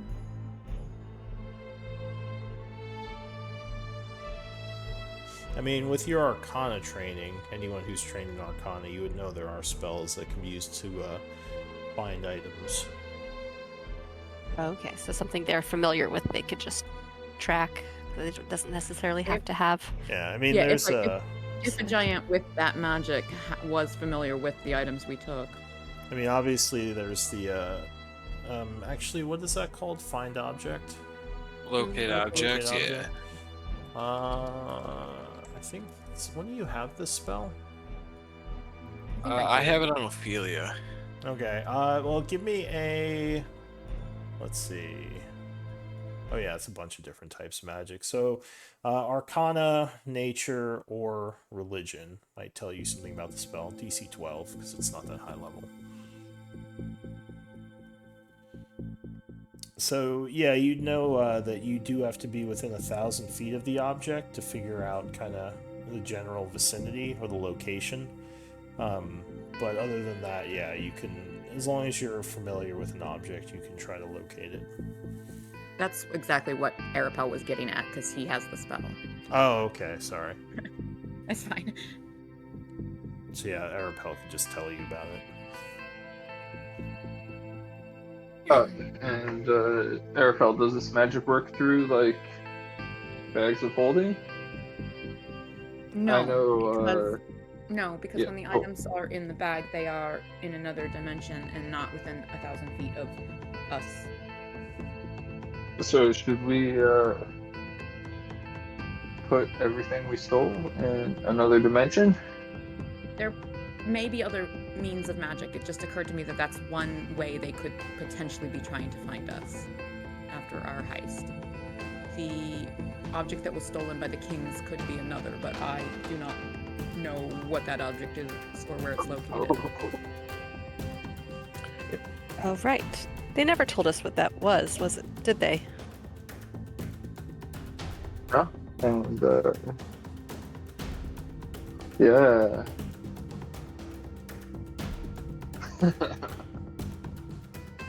Ooh. But based on your encounter today, it is unlikely that they will ignore the sewers longer. I would almost be more afraid if they are able to find the three kings. Well, remember, the Three Kings aren't as notorious as we are, Boulder Bottom says. We've been the ones kind of fronting the attacks on them. And Hohenheim has straight up claimed that he is one of the three kings during several of our encounters. Oh, yeah, that's true. Before we met them. That's true. They might think you guys are the Three Kings. Three there's kings six of you, or squared. 7. Yeah. Or Like, these guys can't count very well. times 2.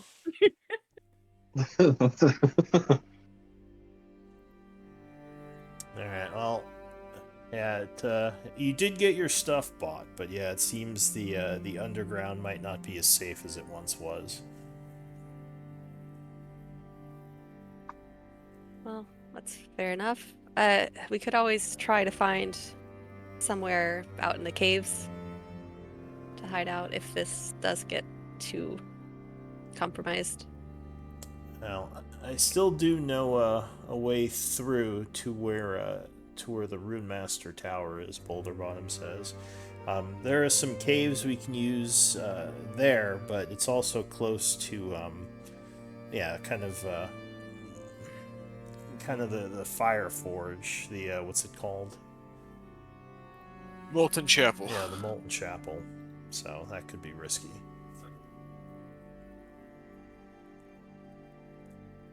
I mean, our original reason for entering this mountain was to continue on to the tower. Everything we've done here is a distraction, but at this point we have made commitments. Yeah, you're getting into it. I think also. So the only thing other than that the Three Kings kind of wanted you to look into was those guards, to try to figure out which guard they should try to approach and befriend or bribe. Man, we should have done that before the concert. No one's gonna want to help us. Hey, I Lou. mean, maybe they're inspired. While I'm looking around this place, what is this locked back door over here? Which door? Oh, that is. You think Rando uses that. Basically, it's like his kind of private area.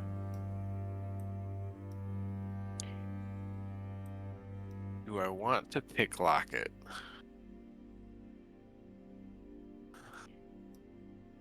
I Break into a thief's room.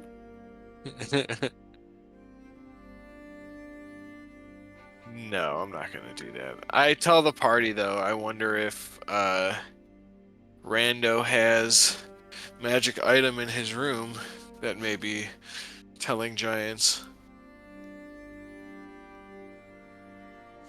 It's possible. Yeah, I mean, I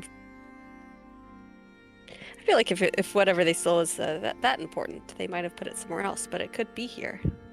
I think you're onto something. So yeah, but I think that's the only other thing. I don't see it on your quest log though.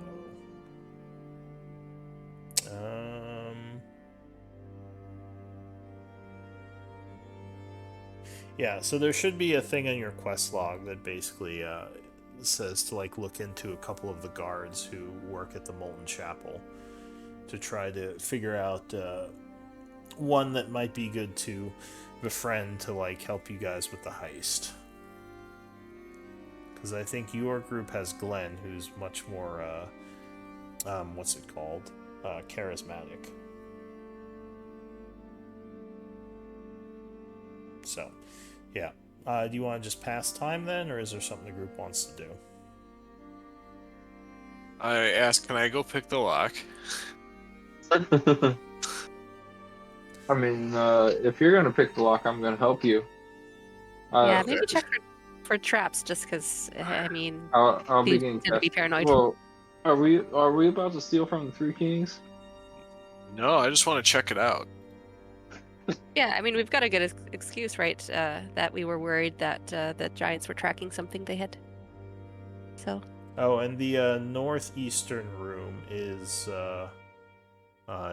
Diddy's room, by the way. And Gears, usually you just see her sleeping by her desk out here. Are there any items? I don't remember immediately. Are there any items that we acquired? I think Arapel would remember. But the items we required in our own little heist, our smash and grab. Are any of us wearing them? Uslog's wearing the breastplate that we found. Okay. So, yeah. I mean, it might not even be worth. Yeah. Alright. Because So did you say you were picking the lock down there? Yeah. Alright. oh, before you do, hold up. Oh. Let me cast detect magic and see if there's a magical lock. You know, we don't want to blow up. Alright, so you're casting Detect Magic, like a 10-minute ritual? Yeah. Hohenheim, this might be a bad idea. I've had worse. So Yeah. you do detect there is a aura on the door. I will pass that along. I don't think we should unlock this. The aura is a abjuration spell. How Or is there abjuration like aura. is there like a like any cracks in the door? Yeah, I mean it's a very old door, so I asked Clank, what if I just go underneath the door? What are we trying to do with this? I don't know, see if there's anything in there. And then what? Figure out what to do next. Okay. Uslag, Glenn, Airpo, do you guys have any perspective? are you telling them about this? Yeah. Oh, okay. Yeah, I Kind went of encouraged it to start. Yeah, I went and asked, and Uslag's like, yeah, it might not be a bad idea. We could defend it. I was like, oh, okay, that's all the support I needed. Okay. And I Yeah, grabbed. I kind of want to know what's behind the door too. Yeah, I'm Cool. curious. Cool. Yeah, let's do it. Alright, so how you As long as we don't take anything, I think they'll understand. I don't know. Yeah. Thieves tend to be a little weird about things like this, but broke into my room, but you didn't steal anything, so we're cool. So yeah, how are we you had to know if the getting- place was compromised. You're doing your ability that. Let me see what it does. I can go through any space as narrow as 1 inch, bottom paragraph.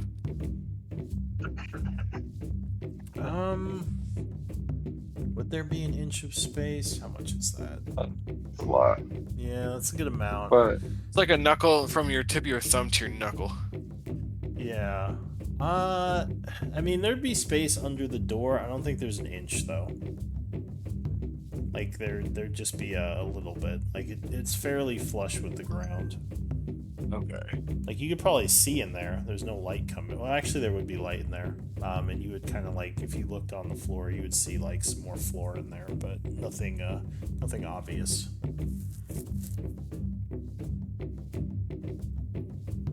So yeah, do you want to pick it? Do you want to change your mind? What do you want to do?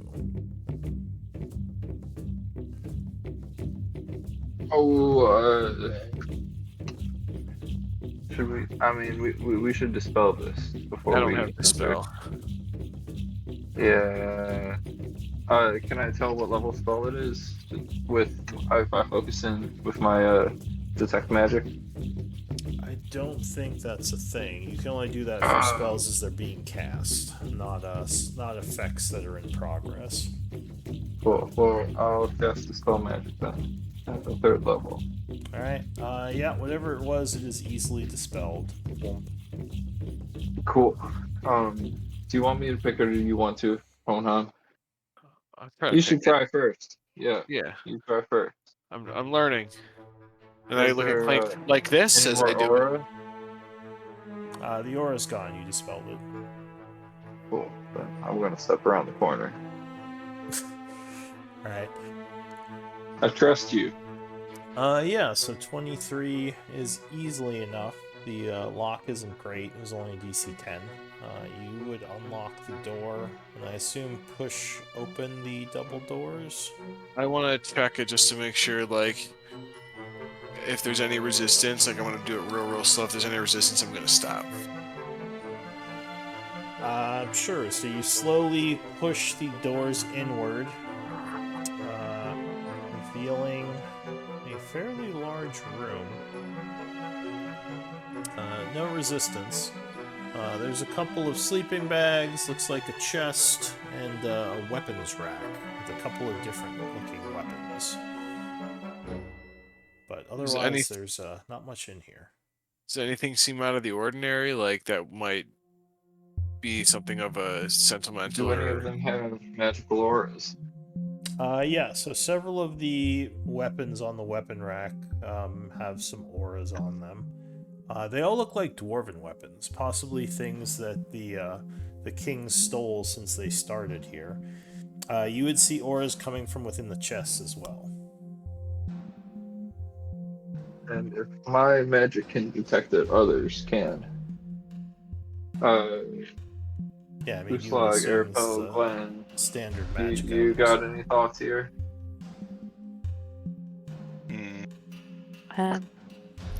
Exploding chests, possibly. That's my first thought.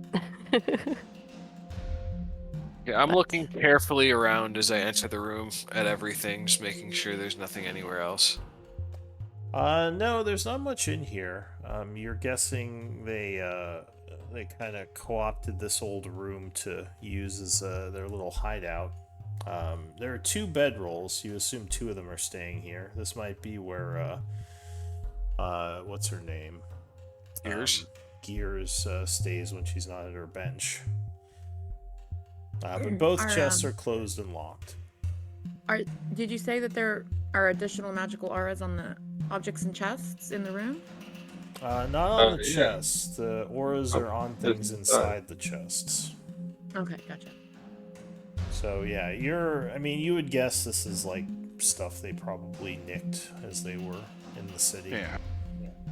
Well, as but- much as I would love to find out what's on the chests, if we do this, I would be ready to make an enemy of them.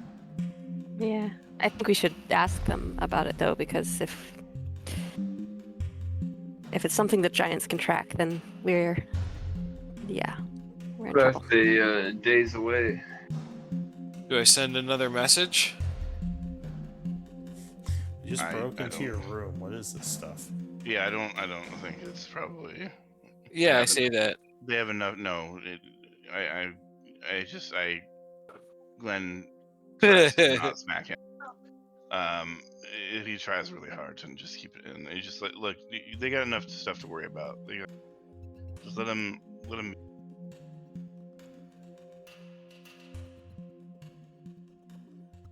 them worry about their own stuff. Yeah, they're worrying about trying to get home alive right now. Let's not add on to their list of worry that we're snooping through their shit while they're gone.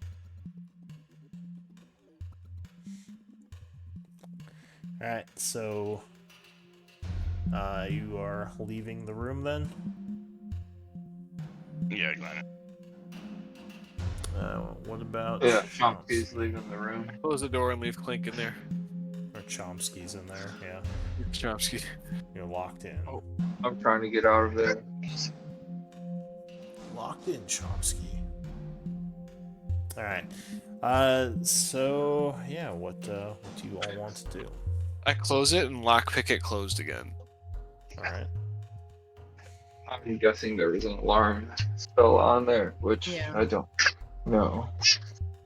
But I can probably put back on in the morning. Well, I mean, you're pretty sure he would notice that his alarm spell is no longer attached to him. Oh, now I'm trusting you to walk me out of this. Yeah, because I mean, if you cast alarm, he can't sense the alarm, whereas like he senses his own alarm spell. Actually, I think you can specify who can sense the alarm, but you wouldn't is know that a exactly thing? what choices he made. Yeah. That's true. Maybe you could try it. Yeah, you But say it's whether only it's like you say 24 whether hours it's or something. you say whether it's audible or mental, and like what creatures are informed if it's like a mental alarm, All right. something like that. At least that's how I'm not looking at the spell right now. That's how I remember it, but I could be wrong. All right. Well, what? Aren't you breaking into the other room too? No. I didn't notice like any papers in there or anything, right? Like there was like nothing like out of the ordinary. Nothing obvious. No, just the kind of the chests and the weaponry. But yeah, nothing like paperwork or anything to give you any clues about anything.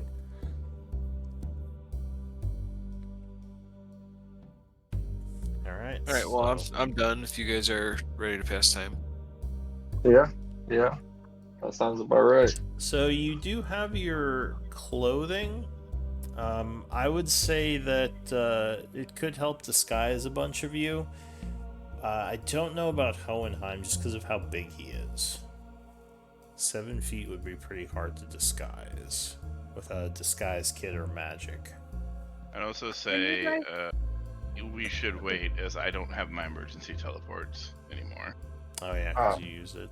Yeah, and when you guys encountered the giant in the sewers near the exit, you were invisible, yes?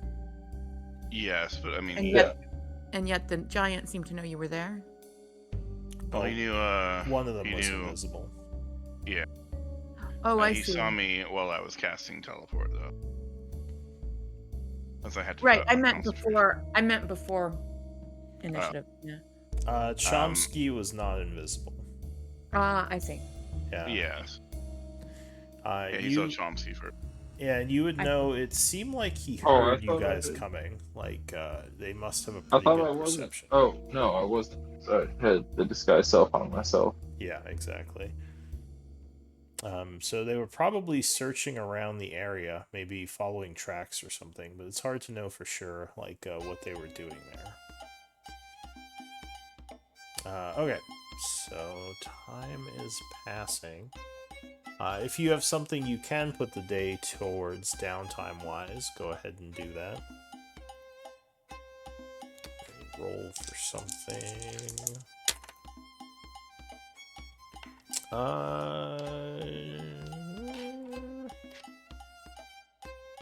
Uslag, give me a D100 roll. Oh. Okay. 42. The answer. So, 8 hours would pass. You put your time towards whatever you're doing. At about 6 o'clock in the evening, the Kings would return. Looking a little worse for wear. They seem very tired. Rando says, "Hey everyone, what did I miss?" Says, "Sorry we didn't get back right away. The craziness in the north after the alarms went off kind of kept us from getting out as quick as we had hoped." We Sounds like it's our bad. Fire we God ran- Giant! We ran into a problem. Oh? We ran into the giant was it a forge caller? Yes. We ran into the fire giant forge caller on the way back into the tunnel. It's like, oh shit. What's a forge caller? He's Careful. basically the leader of the fire giants. He is the he's essentially the chosen of their god. Says, when did they get one of those? We never encountered one like that. I mean, we encountered those weird Forge Masters, but you're saying this is like a step above? Yes, it's yeah, I mean it's basically their god's avatar on this plane of existence. It's Oh, shit. Well, you guys are alive, so I'm guessing you got away. we were able to teleport back here. We went into we went out to try and procure some clothing for disguises, and he was waiting there for us in the tunnels on the way back. His name was Farago.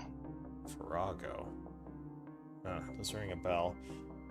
Well, is this something you think you could take down, or is this a problem?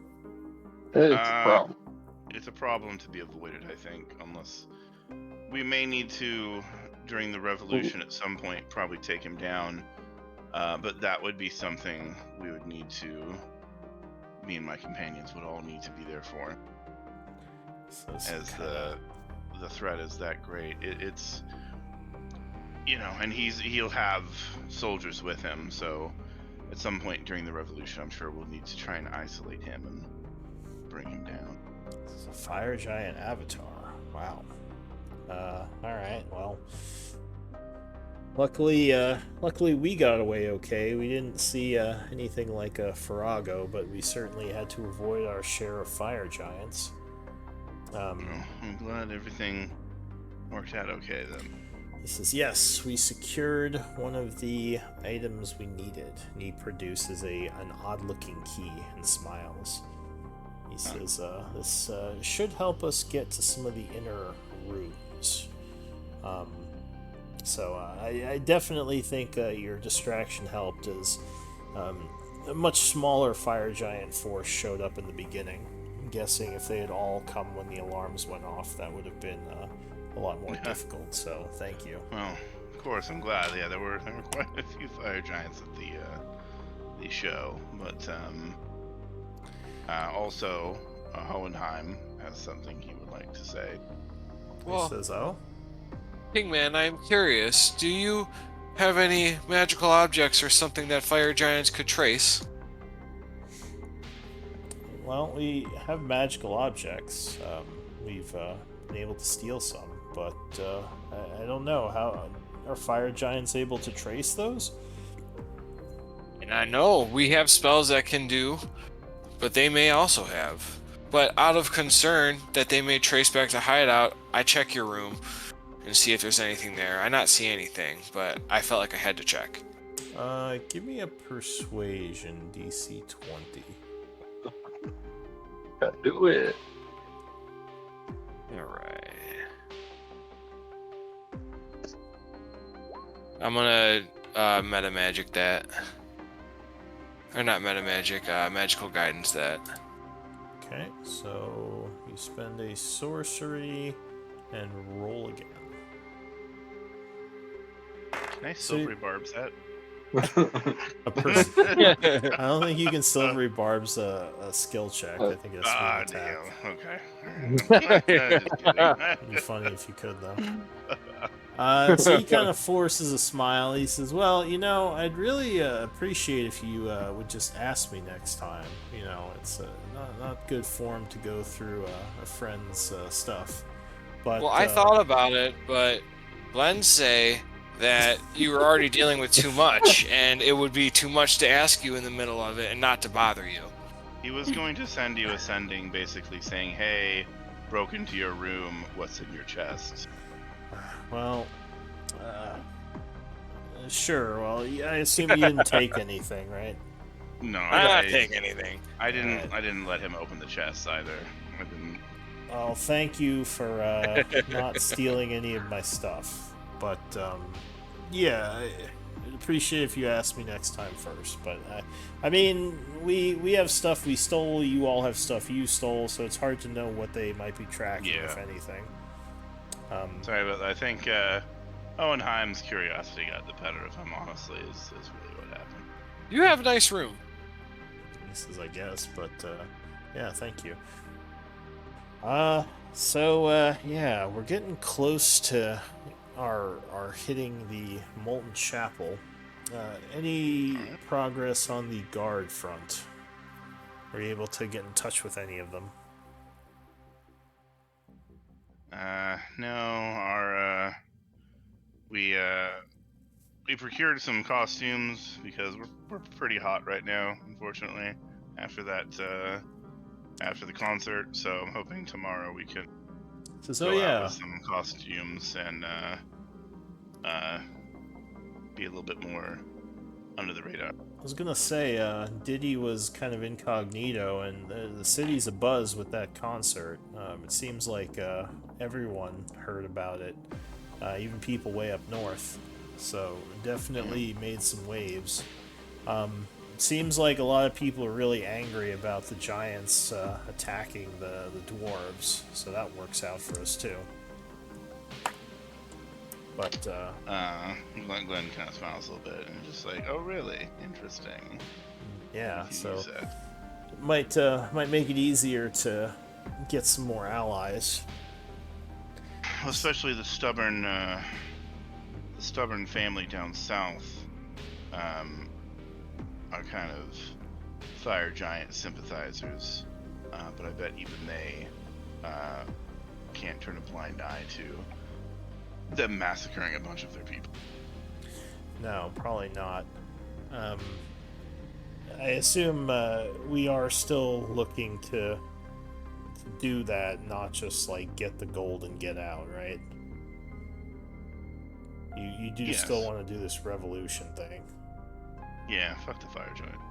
Says, well, you have the support of the Three Kings as much as we can muster, but you know we're not revolutionaries. We're just heisters.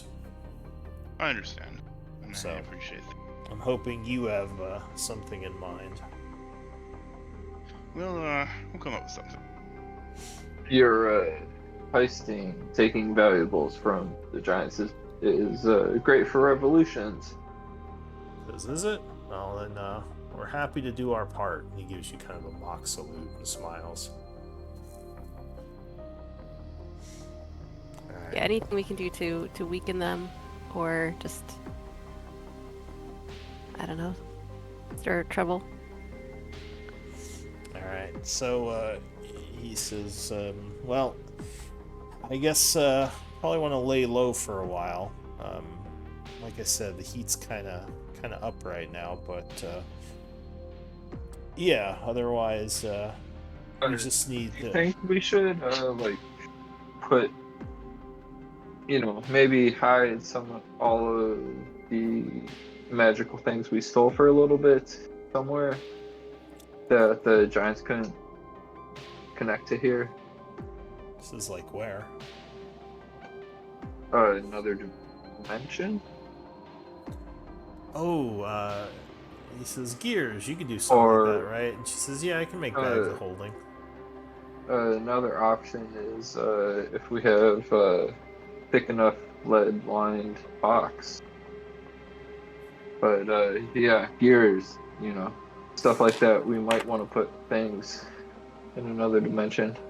He says, lead-lined box? Is that a thing? And Gears would say, yeah, adjusting her goggles. The detection spells can be thwarted if a container's thick enough. Also, yeah, I can make a bunch of bag of holdings. It'll mess with my infusions, but if it's needed. He kind of thinks. I'll look at the party. He says, well, we can hide our things. Do you need help hiding your things? I don't think so. Alright, well, we'll do that then. We have a good amount of stuff that we can put into the bags of holding that Gears makes. Within our group, what all do we have that the giants could pick up on? I have my armor that I'm wearing. Yeah, and gold. Oh, so much gold. Give me a straight Well, aren't wisdom we- check. Basically, transporting the gold in the bag of holding already. We split up some, I think. Ah, okay. Well, some of it's out and about in the town now. Yeah. But yeah, DC I'll say is 10.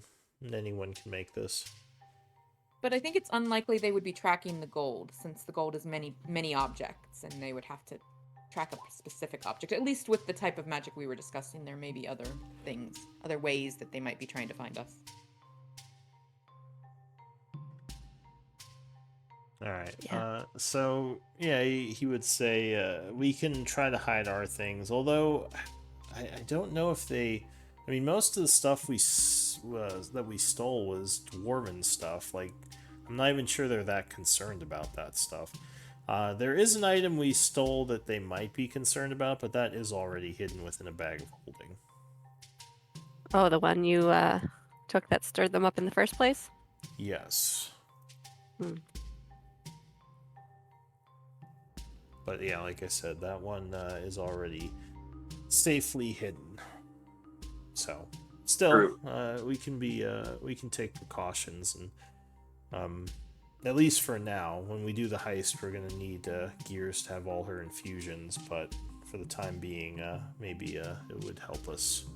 We can do that and hide the stuff. I mean, I'm gonna get this last piece.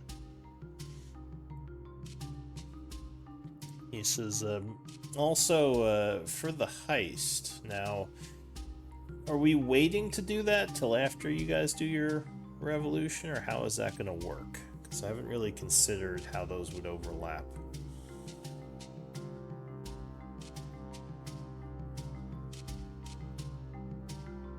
I think we do it right smack in the middle. Just right away? Alright. The revolution could be a good distraction for it. If Yeah. things get crazy enough outside. Says, well, we have one of the keys, and you got the other object, the map, from, what's his name?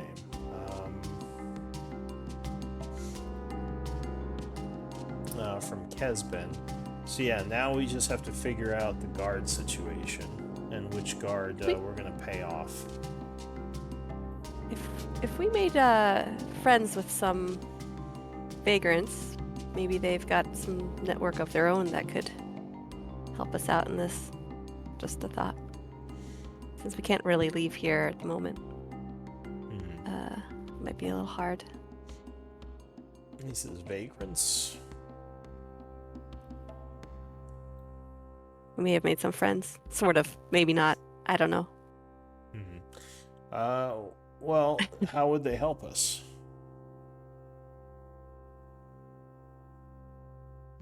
Well, they could be our eyes and ears about town. They Spread could. rumors. They could spread rumors. They could see. They might hear word of any guards who are particularly on their side, on the side of the rebellion, perhaps. I don't know. Says, well, Folk that kind of lay under the radar, they see things and hear things, and people tend to ignore them. So, well, yeah. if you have someone you know, then of course, by all means, see if you can get their assistance. We don't know too much about the vagrants of the city.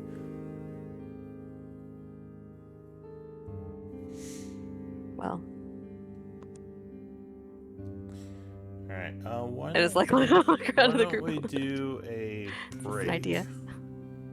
I'll do like a 10-minute break and come back. Okay. Sounds good. All right, I'll be back.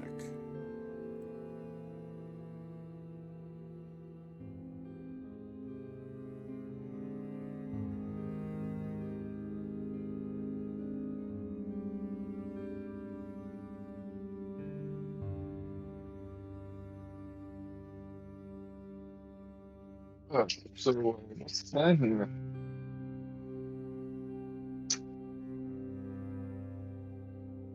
You have a plan?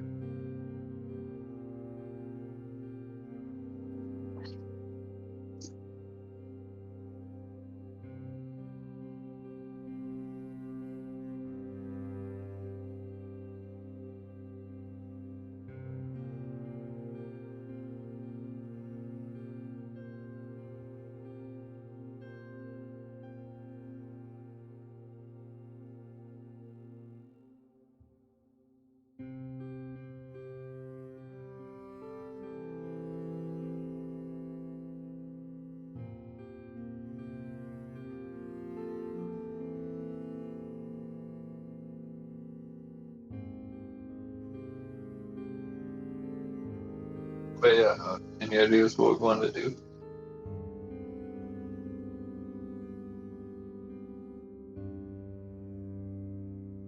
To rock, of course. I'm all about throwing another concert.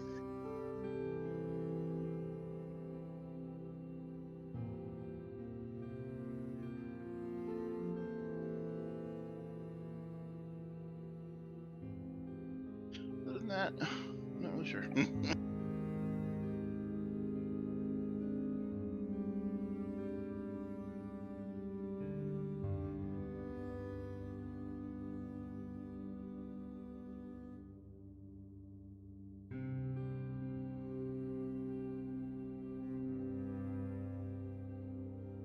I mean, yeah, neither am I.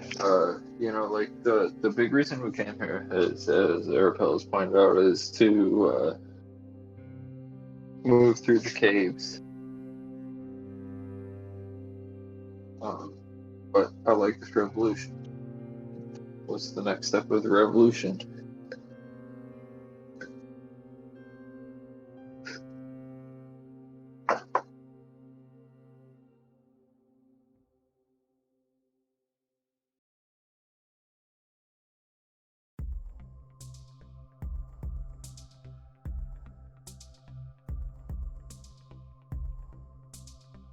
Well, we still gotta get the other families on our side and kill one of them.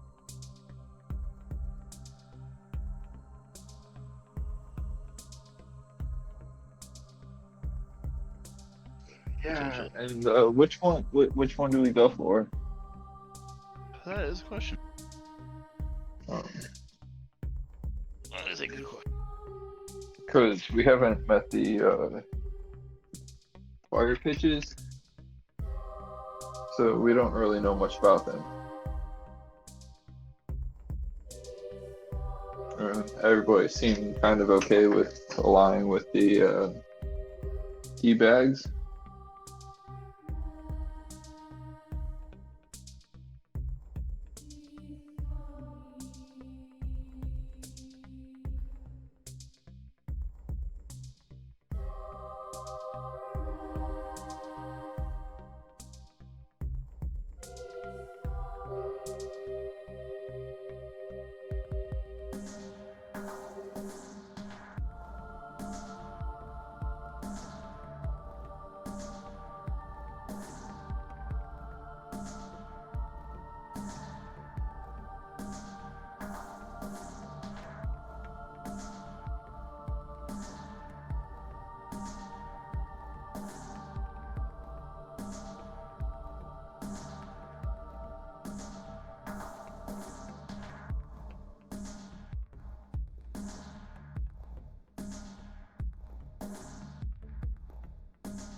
Ooh,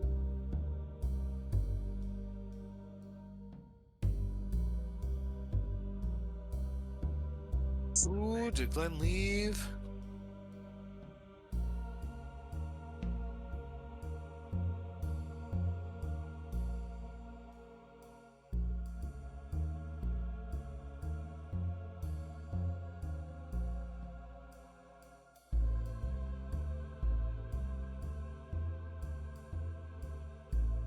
What was that?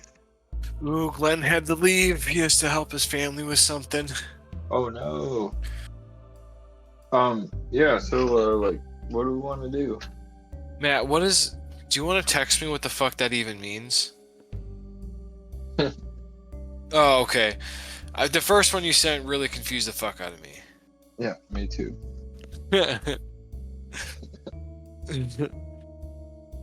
Hohenheim, now the face of the party again.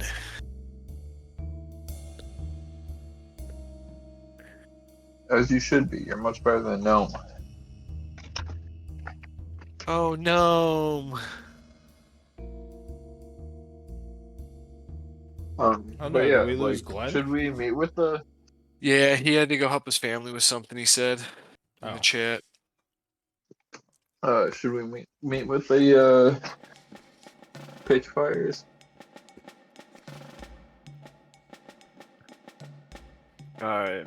Is Rando still here? Rando's in the base, yeah.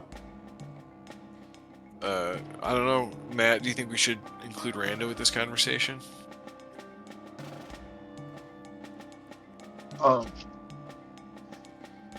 We also gotta wait for everybody else to get back. I think Yeah, most people yeah. are here. What are our other options besides like working with the Pitchfire or talking with the Pitchfires? We could just straight up go against them. We kill him. Yeah. Yeah. It would be the quickest route to peace, I think. Yeah. Uslag, Arapel, do you have thoughts on that? I might still be away. Who says that? That's true. Lou said that. No. Yeah, so kill the Pitchfires. But it seems like we have to choose between the D-bags and the Pitchfires. Yeah. You got Which would any be like- preference, Hohenheim? I don't know the pitch fires. Yeah, neither do I. They sound like D-bags. Kind of like the D-bags. You know, it's almost like a no-win situation here. A gnome win situation. Exactly. That's my favorite game. I see what you did there. It's been years in the making. I literally had to spend all week thinking about that one.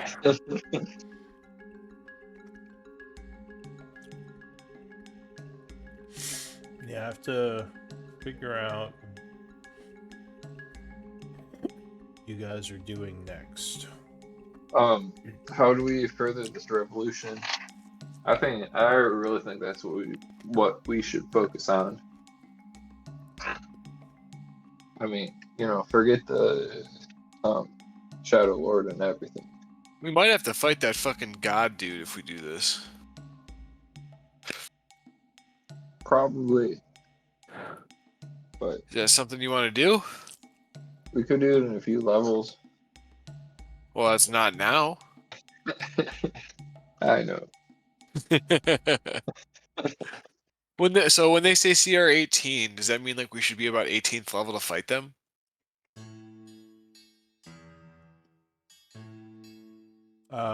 You asking me? Yeah, or anybody if you know. I don't know how the CR rating works and like what to compare it against. It's like all of our combined levels. And It stuff means like like it's that. a decent challenge for 4 level 18 characters. Okay. So this thing's supposedly, would you say CR 18, right? Yeah. We wouldn't stand a chance. So even 6 level 13s, we might be fucked up unless we You understand this is a logarithmic scale, take bud. them by surprise, Matt. Well, this group has fought a CR20 creature. What was CR20? The thing that killed Uslog. The Nightwalker. That went well. So, Oh, not the Nightwalker. It was the Balhana that killed me. I don't think that was as powerful as the Nightwalker. Alright, Nightwalker killed someone And we kind of else. had. The Nightwalker killed Anna Kate. Yeah. So, like, is there like a way we could like take it by surprise, set a trap, find a weakness? I'm sure we could. We And get him into a room and It's dump a difficult bag of because we holding don't of know water on him. More about its routines and routes and location. Oh, got hiccups suddenly. Alright, well. It sucks Glenn left. What do you guys want to do?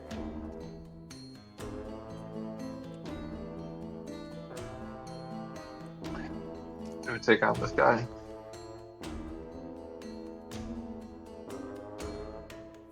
I think we're gonna need an army to fight that thing. You know, not a big one, but it's gonna have its own. What do you think we could do to get the three kings back? Well, three kings are back here. But we're being hunted. Right? We are indeed. The city So- seems to be on high alert for you all. Yeah. Is there a way to get out of here? We still need. We could also just go say fuck it and go find one of the guards today. Cool. Let's do it. Try to convince. Let's do it. All right. I'll be by your side, but I not the cannot disguise myself. It's Chomsky. nerd. Nerd. Alright. So. And Uslav Airpel, do you guys want to do anything? I'm not sure what I can do, but I would like to help. I think carousing was difficult enough in our early days in this city, but at this point, how do we expect to make contact with a guard? And I think, did not Hohenheim do some carousing early on just to make contacts with commoners? I got 3 out of 5 days done, but we tried doing it earlier this session, and there's basically no way for me to disguise myself easily Yeah. to go out and about in the city to do it. Okay. Yeah, he would be too recognizable at this point. I see. I mean, you could try. It would just be extremely risky. Like, high chance of some kind of encounter happening.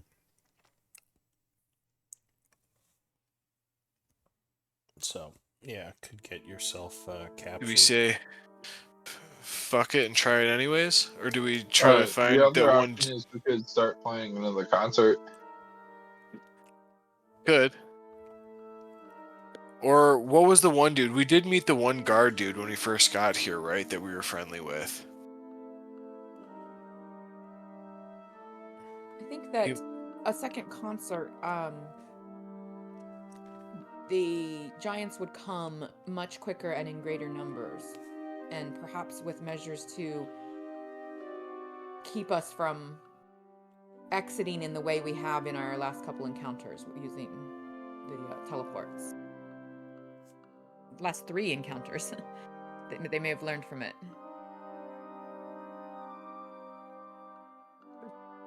Tiny What about robot smart. acoustic concert? But yeah, no, I totally agree. Could say fuck it and just try to spend 2 more days carousing. That's good by me.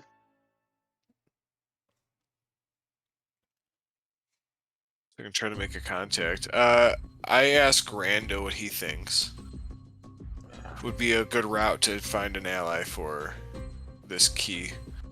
Or the guard on our side. Says, well, I have the names of the guards you have to talk to. So I don't think you would necessarily need contacts to do that. The trick is just getting them to have a conversation with you and then trying to figure out which one of them we can use. Or maybe we can use multiple of them, I don't know. We don't have much information on them yet. A contact would be useful to get us some more info on these guards, but, you know, if we can't do it, we can't do it. Look at the rest of the group. What do you guys want to do? He says,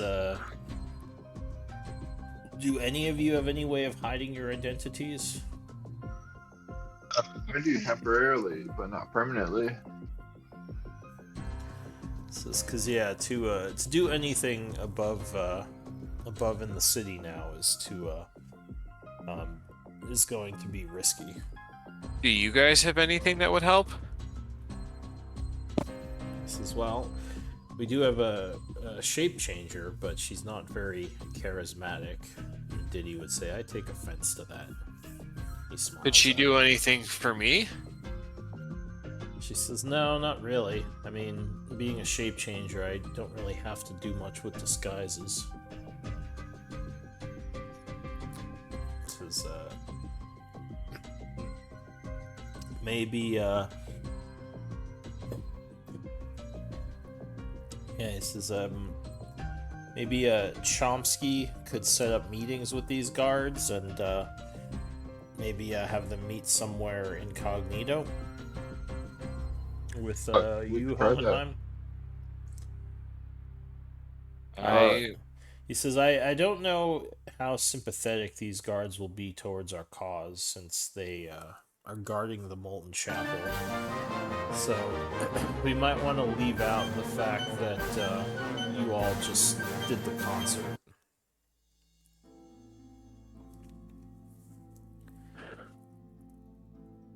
He says, but I'll leave that up to you as how you want to approach this. Hold on, that sounds like an option. We could bribe them. But I'm about as uncharismatic as a rock. Well, if you can arrange the meeting, we can talk. Cool. He says, well, bribery might be dangerous depending on if they actually need money or not. I would be very careful before revealing to them that we need them to get us into the Molten Chapel. What do you suggest that we do instead? He says, well, like I said, you probably have to find out a bit about them first and see if there's an angle you can exploit. I mean, basically, what we need from them is to get us through the front door, quietly. And they all have different shifts that they watch the Molten Chapel by. Obviously, they're not going to just let us in, and bribery might be an option, but nothing. It's not guaranteed, because like I said, we don't know enough about these three. Blackmail sounds like a better option. And he says, well, maybe, if you can find something out about them. But, I mean, I'll leave it up to you three how you want to approach this. She says killing them obviously wouldn't do much good, as they could just get new guards. Like, we need an ally to get us in. So, this is definitely going to require a bit of finessing. But basically, we want to convince one of them to sneak us through the front gate. However that is accomplished, yeah, you three can figure that out. Apparently. Or I should say, you 4 or 6 or however many there are. Well, I would be willing to risk carousing for 2 days to get more information about somebody that we might be able to do something with for carousing if the rest of the party's okay with it. Let's do it. I don't think we have much other option. Well, Ustak, Airfo, you got thoughts? Unfortunately, no. We are extremely distinct, and none of us have skills in disguise or illusionary magic that lasts any significant amount of time. As It well, is I'm extremely dangerous, but I do not know what other option we have. the other option is to just wait and let the heat die down. But yeah, I don't know if you should risk going up to the city. You're most likely just going to be captured. Just talking to them, you might be able to find out things. Maybe we bring them little treats each day, not reveal ourselves. Yeah, develop some sort of rapport with them. But yeah, that sounds like we're waiting a few days. Says, well, like I said, the goal is to get one of them to let us in. However you Chomsky, three maybe want you to can accomplish that is up to you. Chomsky, maybe you can shadow them while you try to also arrange for meetings and see if you can find out any information.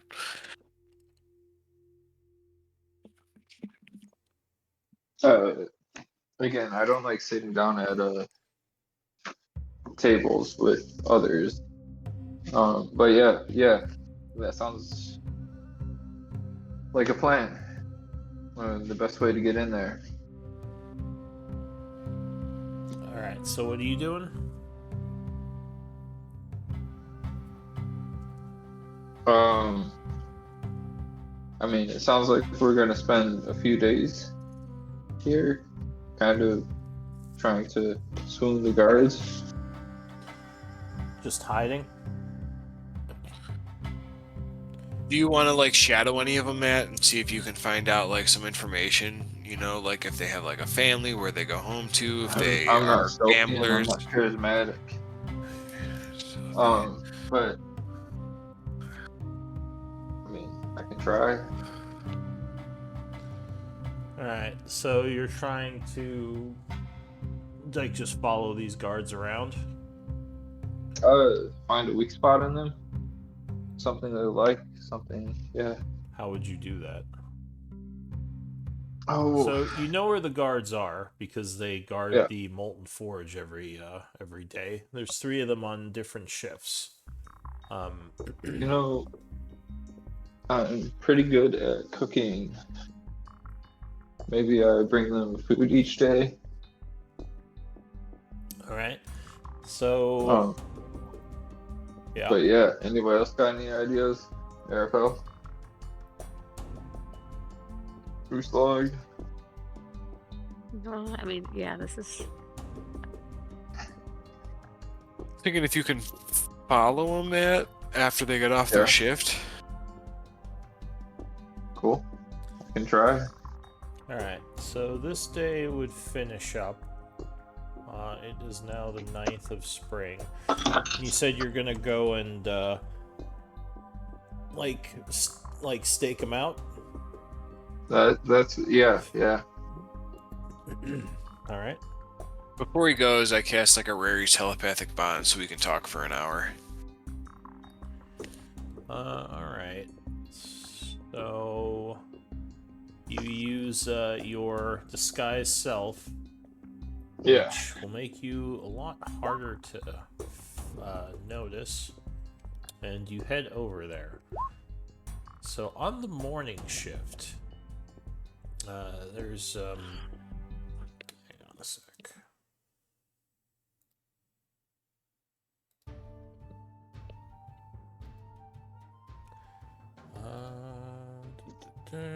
So on the morning shift, the guard there is seems like he's on pretty high alert. He's keeping an eye out, and just seems pretty with it. He would probably so you're kind of watching him from a distance, right?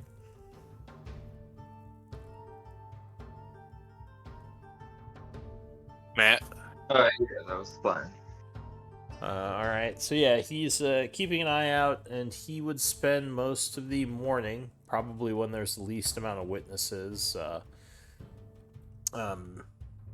keeping an eye out.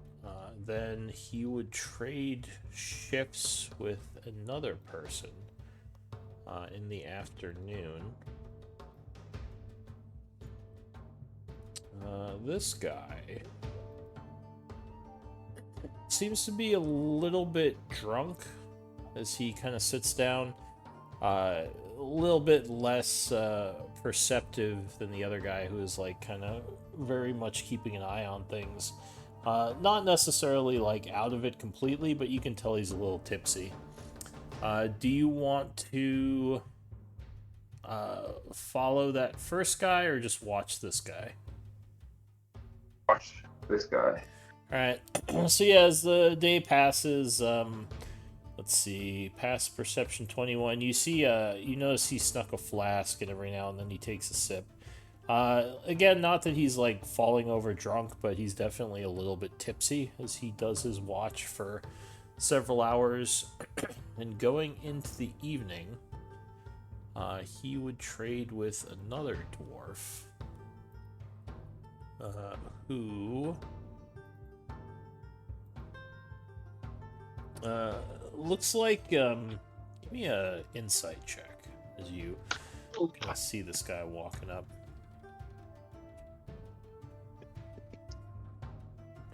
I'll say you're pretty far away, but luckily you do have a very good passive perception.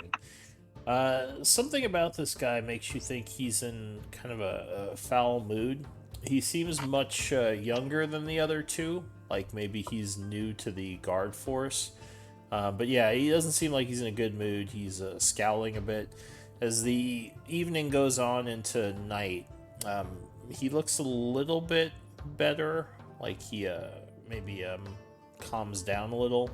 But yeah, towards later at night, he would basically lock up, and then he would be replaced by the first guy again. Cool. I would go back to the party. Guard Durden, who is the one who is kind of much more perceptive. Cool. Go back to Airpelt, Uslag, and Owenheim, and tell them, we have an opportunity with the second guard because he's a little bit of a drunkard. And with the third guard, or third shift, night shift, he seems a little bit upset, so there might be also opportunity to exploit him there.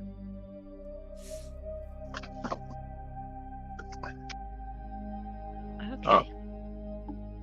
So yeah, like, it seems like we either show up second shift with a few bottles of whiskey, or we figure out what's going on in the third shift. It wouldn't hurt to, I think, see what's going on with the third shift, just for more options, but I think that's a good lead. So yeah, it seems like there's the night to morning guy, then there's kind of the morning to afternoon, and then kind of the evening. Afternoon to morning. Yeah, like kind of the exactly. Third watches, yeah. But yeah, it seems like there are three of them, but it is always covered by at least one guy. And you did notice there are archers higher up keeping an eye on things, so you don't think like knocking them unconscious would be an option. Yeah, we'd have to talk our way in. Maybe there's a way to figure out why this third guy is so upset, and fix that problem, get our way in that way. I was thinking, how do you want to invite them? The second or the third? I mean, it seemed simple to find the second one in a bar after his shift, but I'm not too sure about the third one.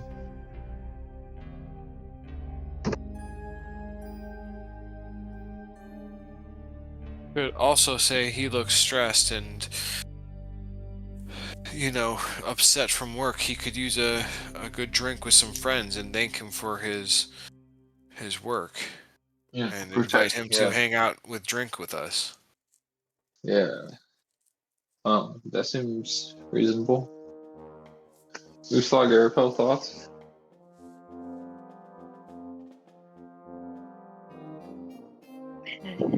It sounds good. I'm terrible at this sort of thing, so Yeah. No, I don't want to be like taking the show away from you guys. Like, I want to make sure you guys have a say for anything as well. yeah, I'm on board. Okay. All right.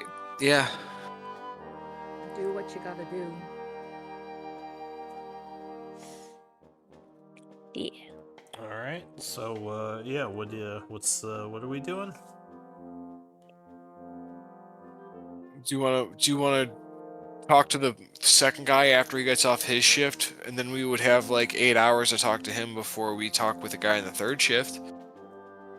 I mean, how do we isolate these people? Because that we're wanted folks, so After you see them get off their shift, you're pretty obvious. You can't just walk into a bar, bud. you invite them to have drinks with us somewhere. Is there anywhere we could go for like a drink, Lou, or would we like notice like by everybody right away? Like rather than walking around the city, there'd be like a quiet spot. So, I mean, you would probably have to get. Not sure how you do that. I mean, so They liked us I at got- the Forge is Fancy. Oh, the Forge is fancy. I got an idea I how- think burned down, didn't it? I have this magical item that I can infuse with disguise self, and there would be 10 charges on it. You could have it. You could disguise yourself. I could disguise myself outside of that, and we could meet somebody tomorrow, but that would be another day's wasted. Yeah, Like, well, he'd also it's the evening of the day today because you watched them all day. So it's like 8 in the evening right now. Probably later. So yeah, we'll say But it's the that's only next two day. of us, and that leaves the air repellent Uslag behind. So we'll say it's the 10th of spring at 8 a.m. It was the next day because you spent all day watching them. they can be a little more discreet. I think I'm the only one that really sticks out, right, Lou? You all stick out somewhat, but you definitely stick out more. Yeah, we have different clothes now. I don't know if that helps. It helps a We little. still look like outsiders. We still Yeah, we look like don't have- surface dwellers. We don't have skills for disguise or magic for disguise. Well, other than Chomsky can disguise one person, but it's risky Mhm. for us to try to all be going out. Would you guys be okay just waiting then? Yeah. Yeah, I mean, should we wait near? I hate to be even in the sewers now, unless we're in like one of the smaller tunnels, waiting. Oh. Just Can the Three Kings help us find somewhere to move everything?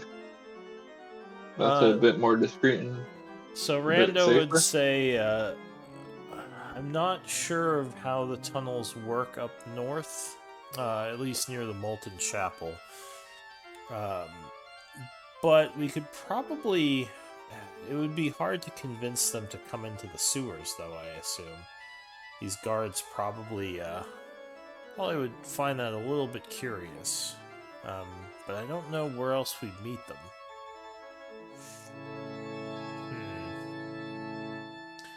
He says, well... You said you would be disguised, Hohenheim? That is a possibility. Because there is a tavern up there. Not necessarily right next to the Molten Chapel, but in that area. I guess if you were disguised, then the rest of the group, you'd have to. Yeah, I guess you'd have to disguise everyone if they're all going.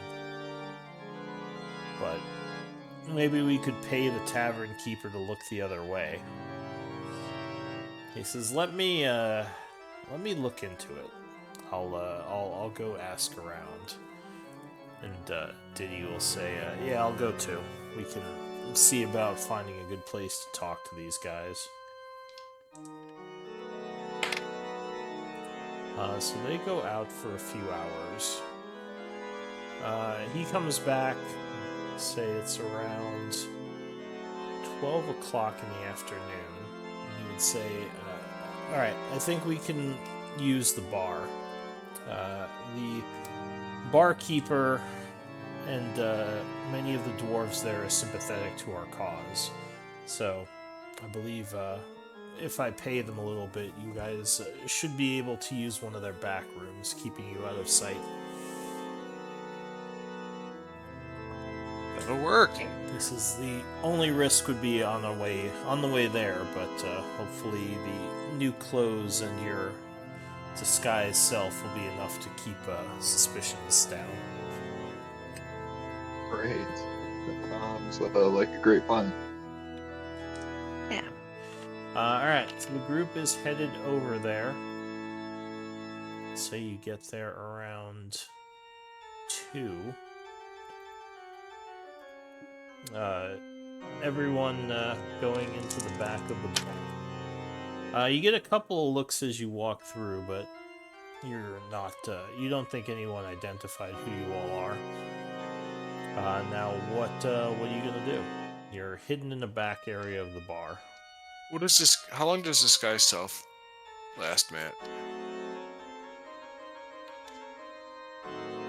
1 hour, so it's pretty short. But you have 10 charges of it. Okay. Chomsky, would you be able to like follow the second dude and then invite him for a drink? Yeah, I can Disguise try. self is 1 hour. Yeah. Okay. Yeah, Alright. so it's expensive for me, but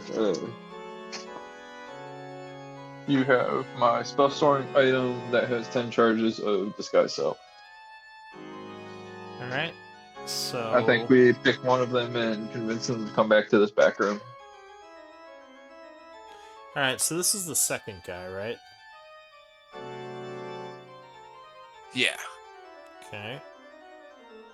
And Hohenheim, I'm not at all a good talker, so I don't think it's a good idea I go. Okay.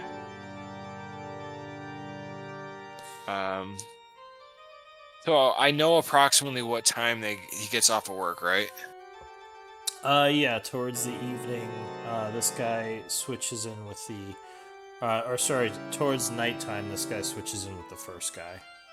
So, like, 5 minutes before I know he's getting swapped out, I want to be there 5 minutes right before he's gonna get swapped out. So I cast Disguise Self to make myself look like one of the Dwagar.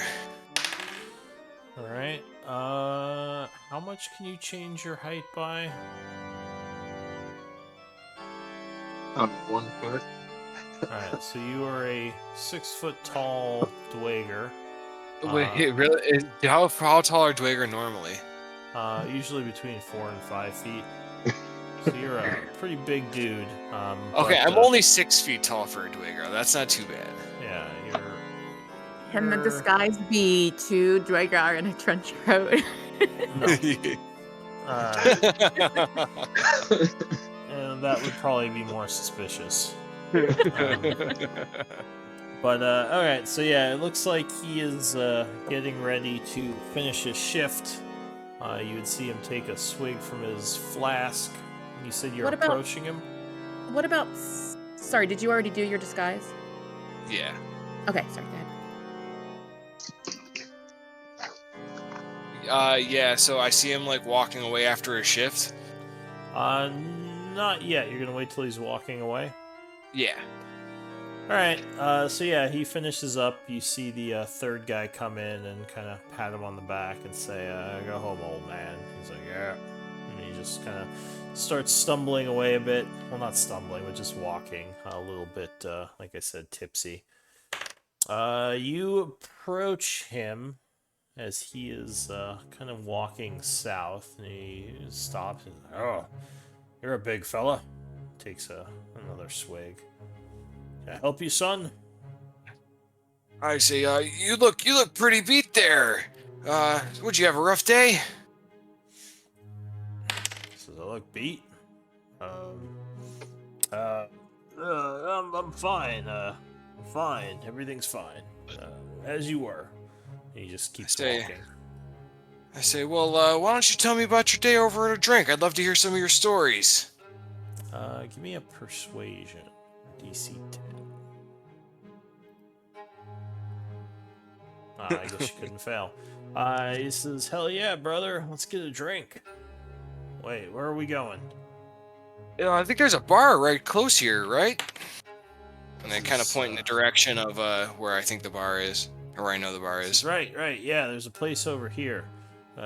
Let's go. Why are you buying me a drink anyway? Do I know you? You don't look familiar.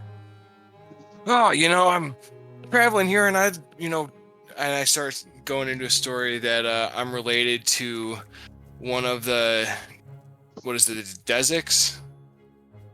Desix?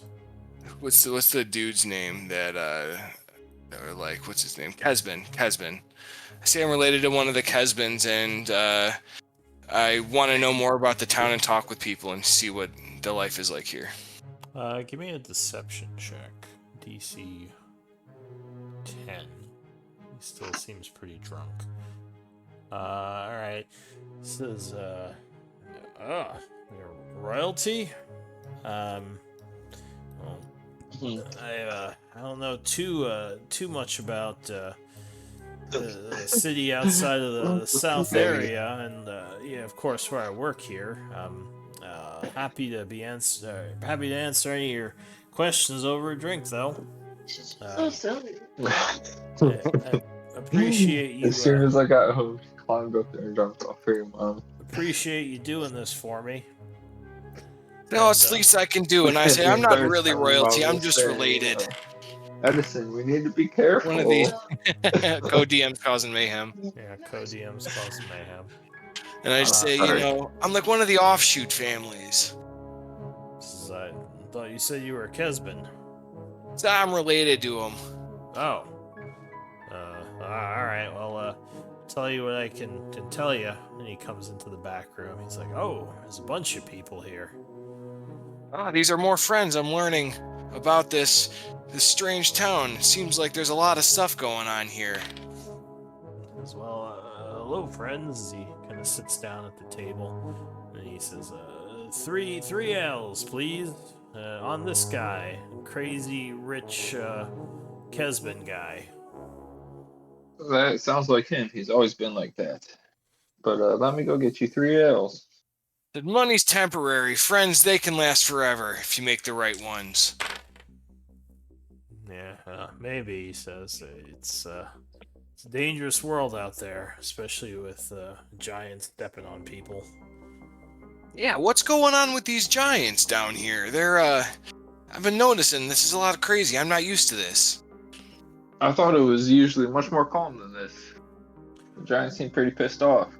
Says, well, it seems like someone's been getting them all riled up, stealing from them, and just getting concerts and people getting killed from people being disrespectful and just getting everyone putting everyone in danger. It's not good. It's not good. I hope they find these troublemakers.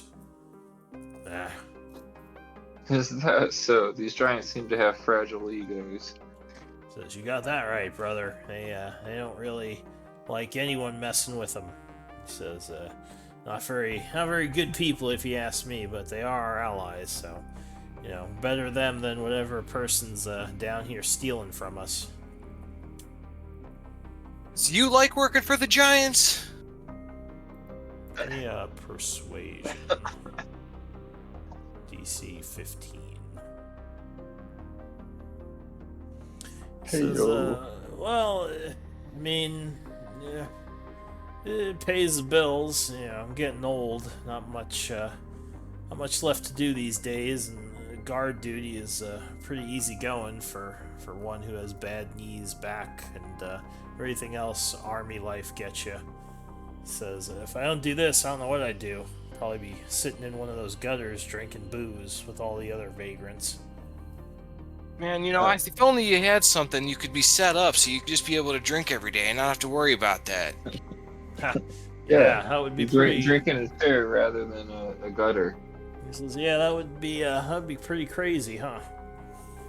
Man, do you think that'd ever be possible for somebody like you? He's like, nah, I grew up a soldier. Fought in quite a few skirmishes. It doesn't pay the best. Should have been one of those adventure types. Dig open an old tomb, get a bunch of money. Here, that pays well if you don't die. Ooh, old tombs. You know any around here? No. All I know is just where I live and where I work. No treasure islands. Says, That's now, sad. I always used to hear about those when I was younger. Give me a persuasion.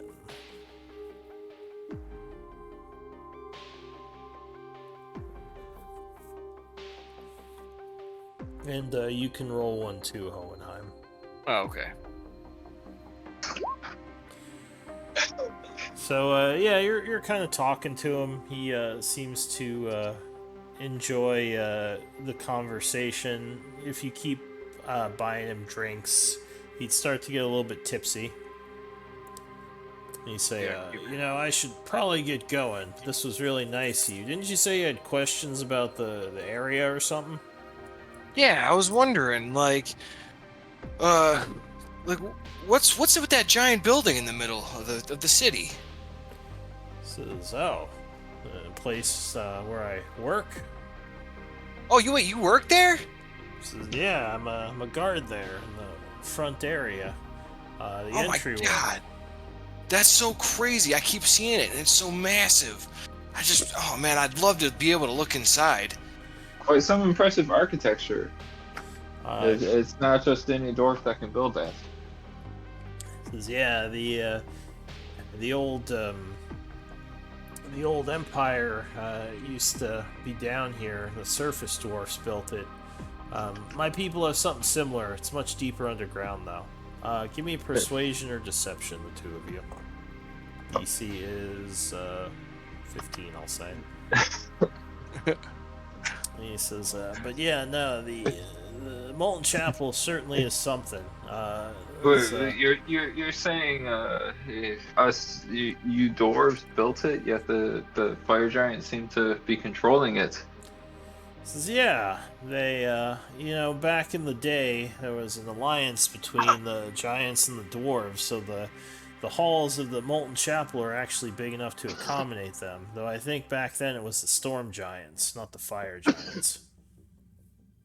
But yeah, Storm giants. Yeah, I wouldn't expect to see storm giants down here. I figured they needed more air. He says, well, yeah, usually they would be above ground, but they were helping the dwarves out, and this was kind of like their joint place where the two kind of lived. And then the fire giants took over. I mean, it seems unusual that one clan would take over from another. He says, well, I mean, initially Did they have help?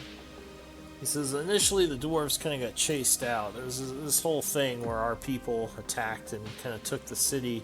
It was kind of weakened during the cataclysm.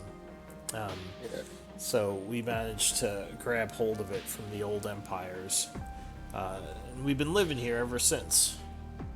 Makes sense. He says, you seem really interested in the Molten Chapel. Oh man, I can't tell you what I'd pay to get a tour of the place.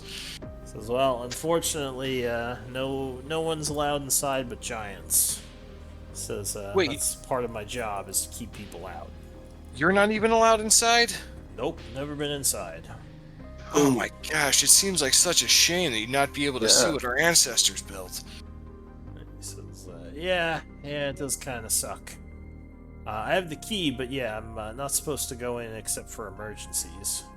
So, How much? How much is the? I mean, Well, but what yeah, if there was alright. an emergency that you may need to check on, and maybe we could at least get a peek inside and see this? Give me a persuasion DC 20.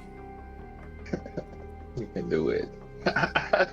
He says, well, that would be really dangerous if there were any fire giants in the main hall and they saw you coming in. They'd just squash you flat right there. No one's supposed to be in there. I mean, Would it be they might dangerous for you? They might squash me flat.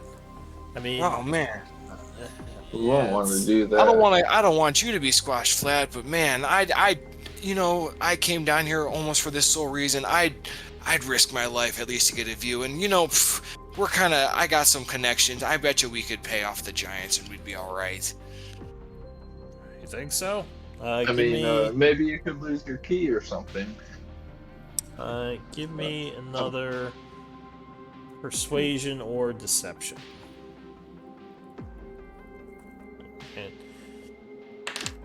And, he says, "Oh no, I couldn't do that." Did that fail, Lou, or no? Yeah, it was 25. Okay. Magical guidance. Okay, so it's a reroll, right? Oh No. man. Okay. So you would say, "Oh That no, didn't work. I mean, I'd lose my job. There's no way I could." He's like, "No. I'm sorry, but yeah, I couldn't do it. There's no way." Oh, can't help but dream then. So Yeah. Yeah, he takes another swig. He says, there's plenty of other places to see in the city. I mean, there's a bunch of old churches and interesting architectures you can take a look at. But yeah, sorry, the Molten Chapel, that would be a bad idea. It's sad the knowledge and lore of the Molten Chapel is hidden behind these walls. well, It deserves to have books written about it. as you know, I like buying people some drinks. Thinking how many drinks would it take for us to get this? I can make sure you can have as many as you want and be able to enjoy some life. Like I said, I got some connections and some money to be able to help people out that are kind to me. You scratch my back, I scratch yours. Give me It's just- another persuasion or deception. Again, DC 25. All right, well, magical guidance that again. Do. All right. If this doesn't work, I guess we're gonna try somebody else. Hey! Hey! And he says, there's quite a bit of money I'd need to set myself up someplace where I wouldn't have to worry about garden anymore." What That's kind the of money idea you behind thinking it. then? He says, "Well, you said you're a noble, right? You got some gold." I got some gold. He says, "Well, there's a couple of things I'd need. One of them would definitely be gold.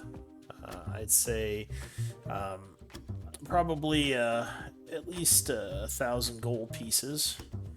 And there's this brew I've always wanted to try that only the Pitchfire make. He says, if you can get me some of that and the money, I could probably help you out." He says, kind of lowering his voice. I look at him and I say, "Friend, I think you have yourself a deal." I says, "Well, Once you got the stuff, we can talk more. Where would be a good place to get in touch with you? You just want to come here after your shift tomorrow? We can have some more drinks and talk it over. He says, "Sure, I can be here tomorrow. We'll meet up then, and I'll see what I can do." He says, "You're a good kid." A little tall for my height, for my age, but you're a good old man. I appreciate you sitting down talking to me, explaining about the city. It's nice to learn our roots. Yeah, sure. I just hope you're able to, I hope it's worth it to get a view of the Molten Chapel, and I hope you don't get killed. But this money will really help me out. Anything for a friend, what can I say? He nods. He says, yeah, anything for a friend. I don't think I got your name, actually.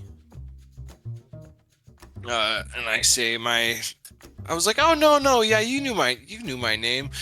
It's Rock Boulder. Give me a deception check. He says, oh, yeah, I think you told me that. Rock Boulder. It's good to meet you. Alright. And I'm like, sorry, I think you told me your name too, but this alcohol is getting to me. What was it again? Oh, it's Durden. Captain Durden, or at least I was. Now just Durden. Oh yeah, Durden. Yeah. I go, oh yeah, aren't you related to Tyler? Tyler Durden? Says, nope, never met him. Seems like a good chap though. I think did we just lose Arapel? I thought I still saw her in here.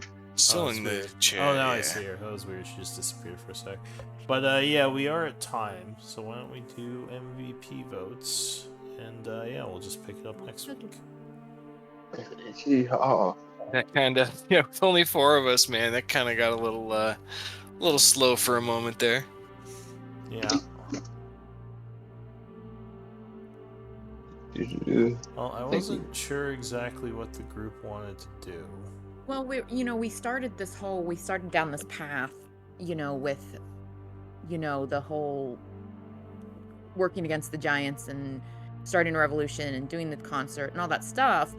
But we're such a unique looking, memorable party, and we have so few options for disguising ourselves or impersonating or, Yeah. So it's especially just kind of, when Glenn ain't here. yeah, Yeah, So right. it's just kind of like, I don't know how to help. Yeah. Yeah. But I mean, it sounds like we either try to meet with the Pitchfires. Do you want to do that? Or at least buy some booze from up there. So their special blend. But Hohenheim, you are MVP. Congrats. Hey. Uh, Yeehaw, cowboy. Yeah, I will take some notes. But yeah, sorry if it was a little bit slow today. Hopefully we'll have Okay, everyone last back time was next very week. exciting. Yeah. boy, howdy It's- was it? It's honestly kind of nice though, because some of Yeah. them are like you're like all intense and into it, and then it's like nice to be like, all right, let's kind of reset, Yeah. Yeah. not have to fight for our lives and be on the edge of our seats, Yeah. Yeah, pretty good. Fun time tonight. Appreciate it, Lou. Yeah, I will, I guess, see some of you for Sunday. And otherwise, Oh, yeah. I'll see the rest of you. Otherwise, Tuesday and Thursday. And yeah. Matt, are you now just in the 3 games? No, I'm in 4 games. So you're gonna be Like I 4. said, I just quit my job. Just quit his job so he has all the extra money for games. Yeah. You understand. But yeah, we can, yeah, I gotta make that Sunday game and make sure everyone is set, so. Yeah, I'll get that worked on. Yeah, fun times. Cool. Yeah. See y'all next week. All right, guys. Alright. Thank you. Have a good night. Good night, Have a good night, everybody. everybody, yeah. Good night. Night.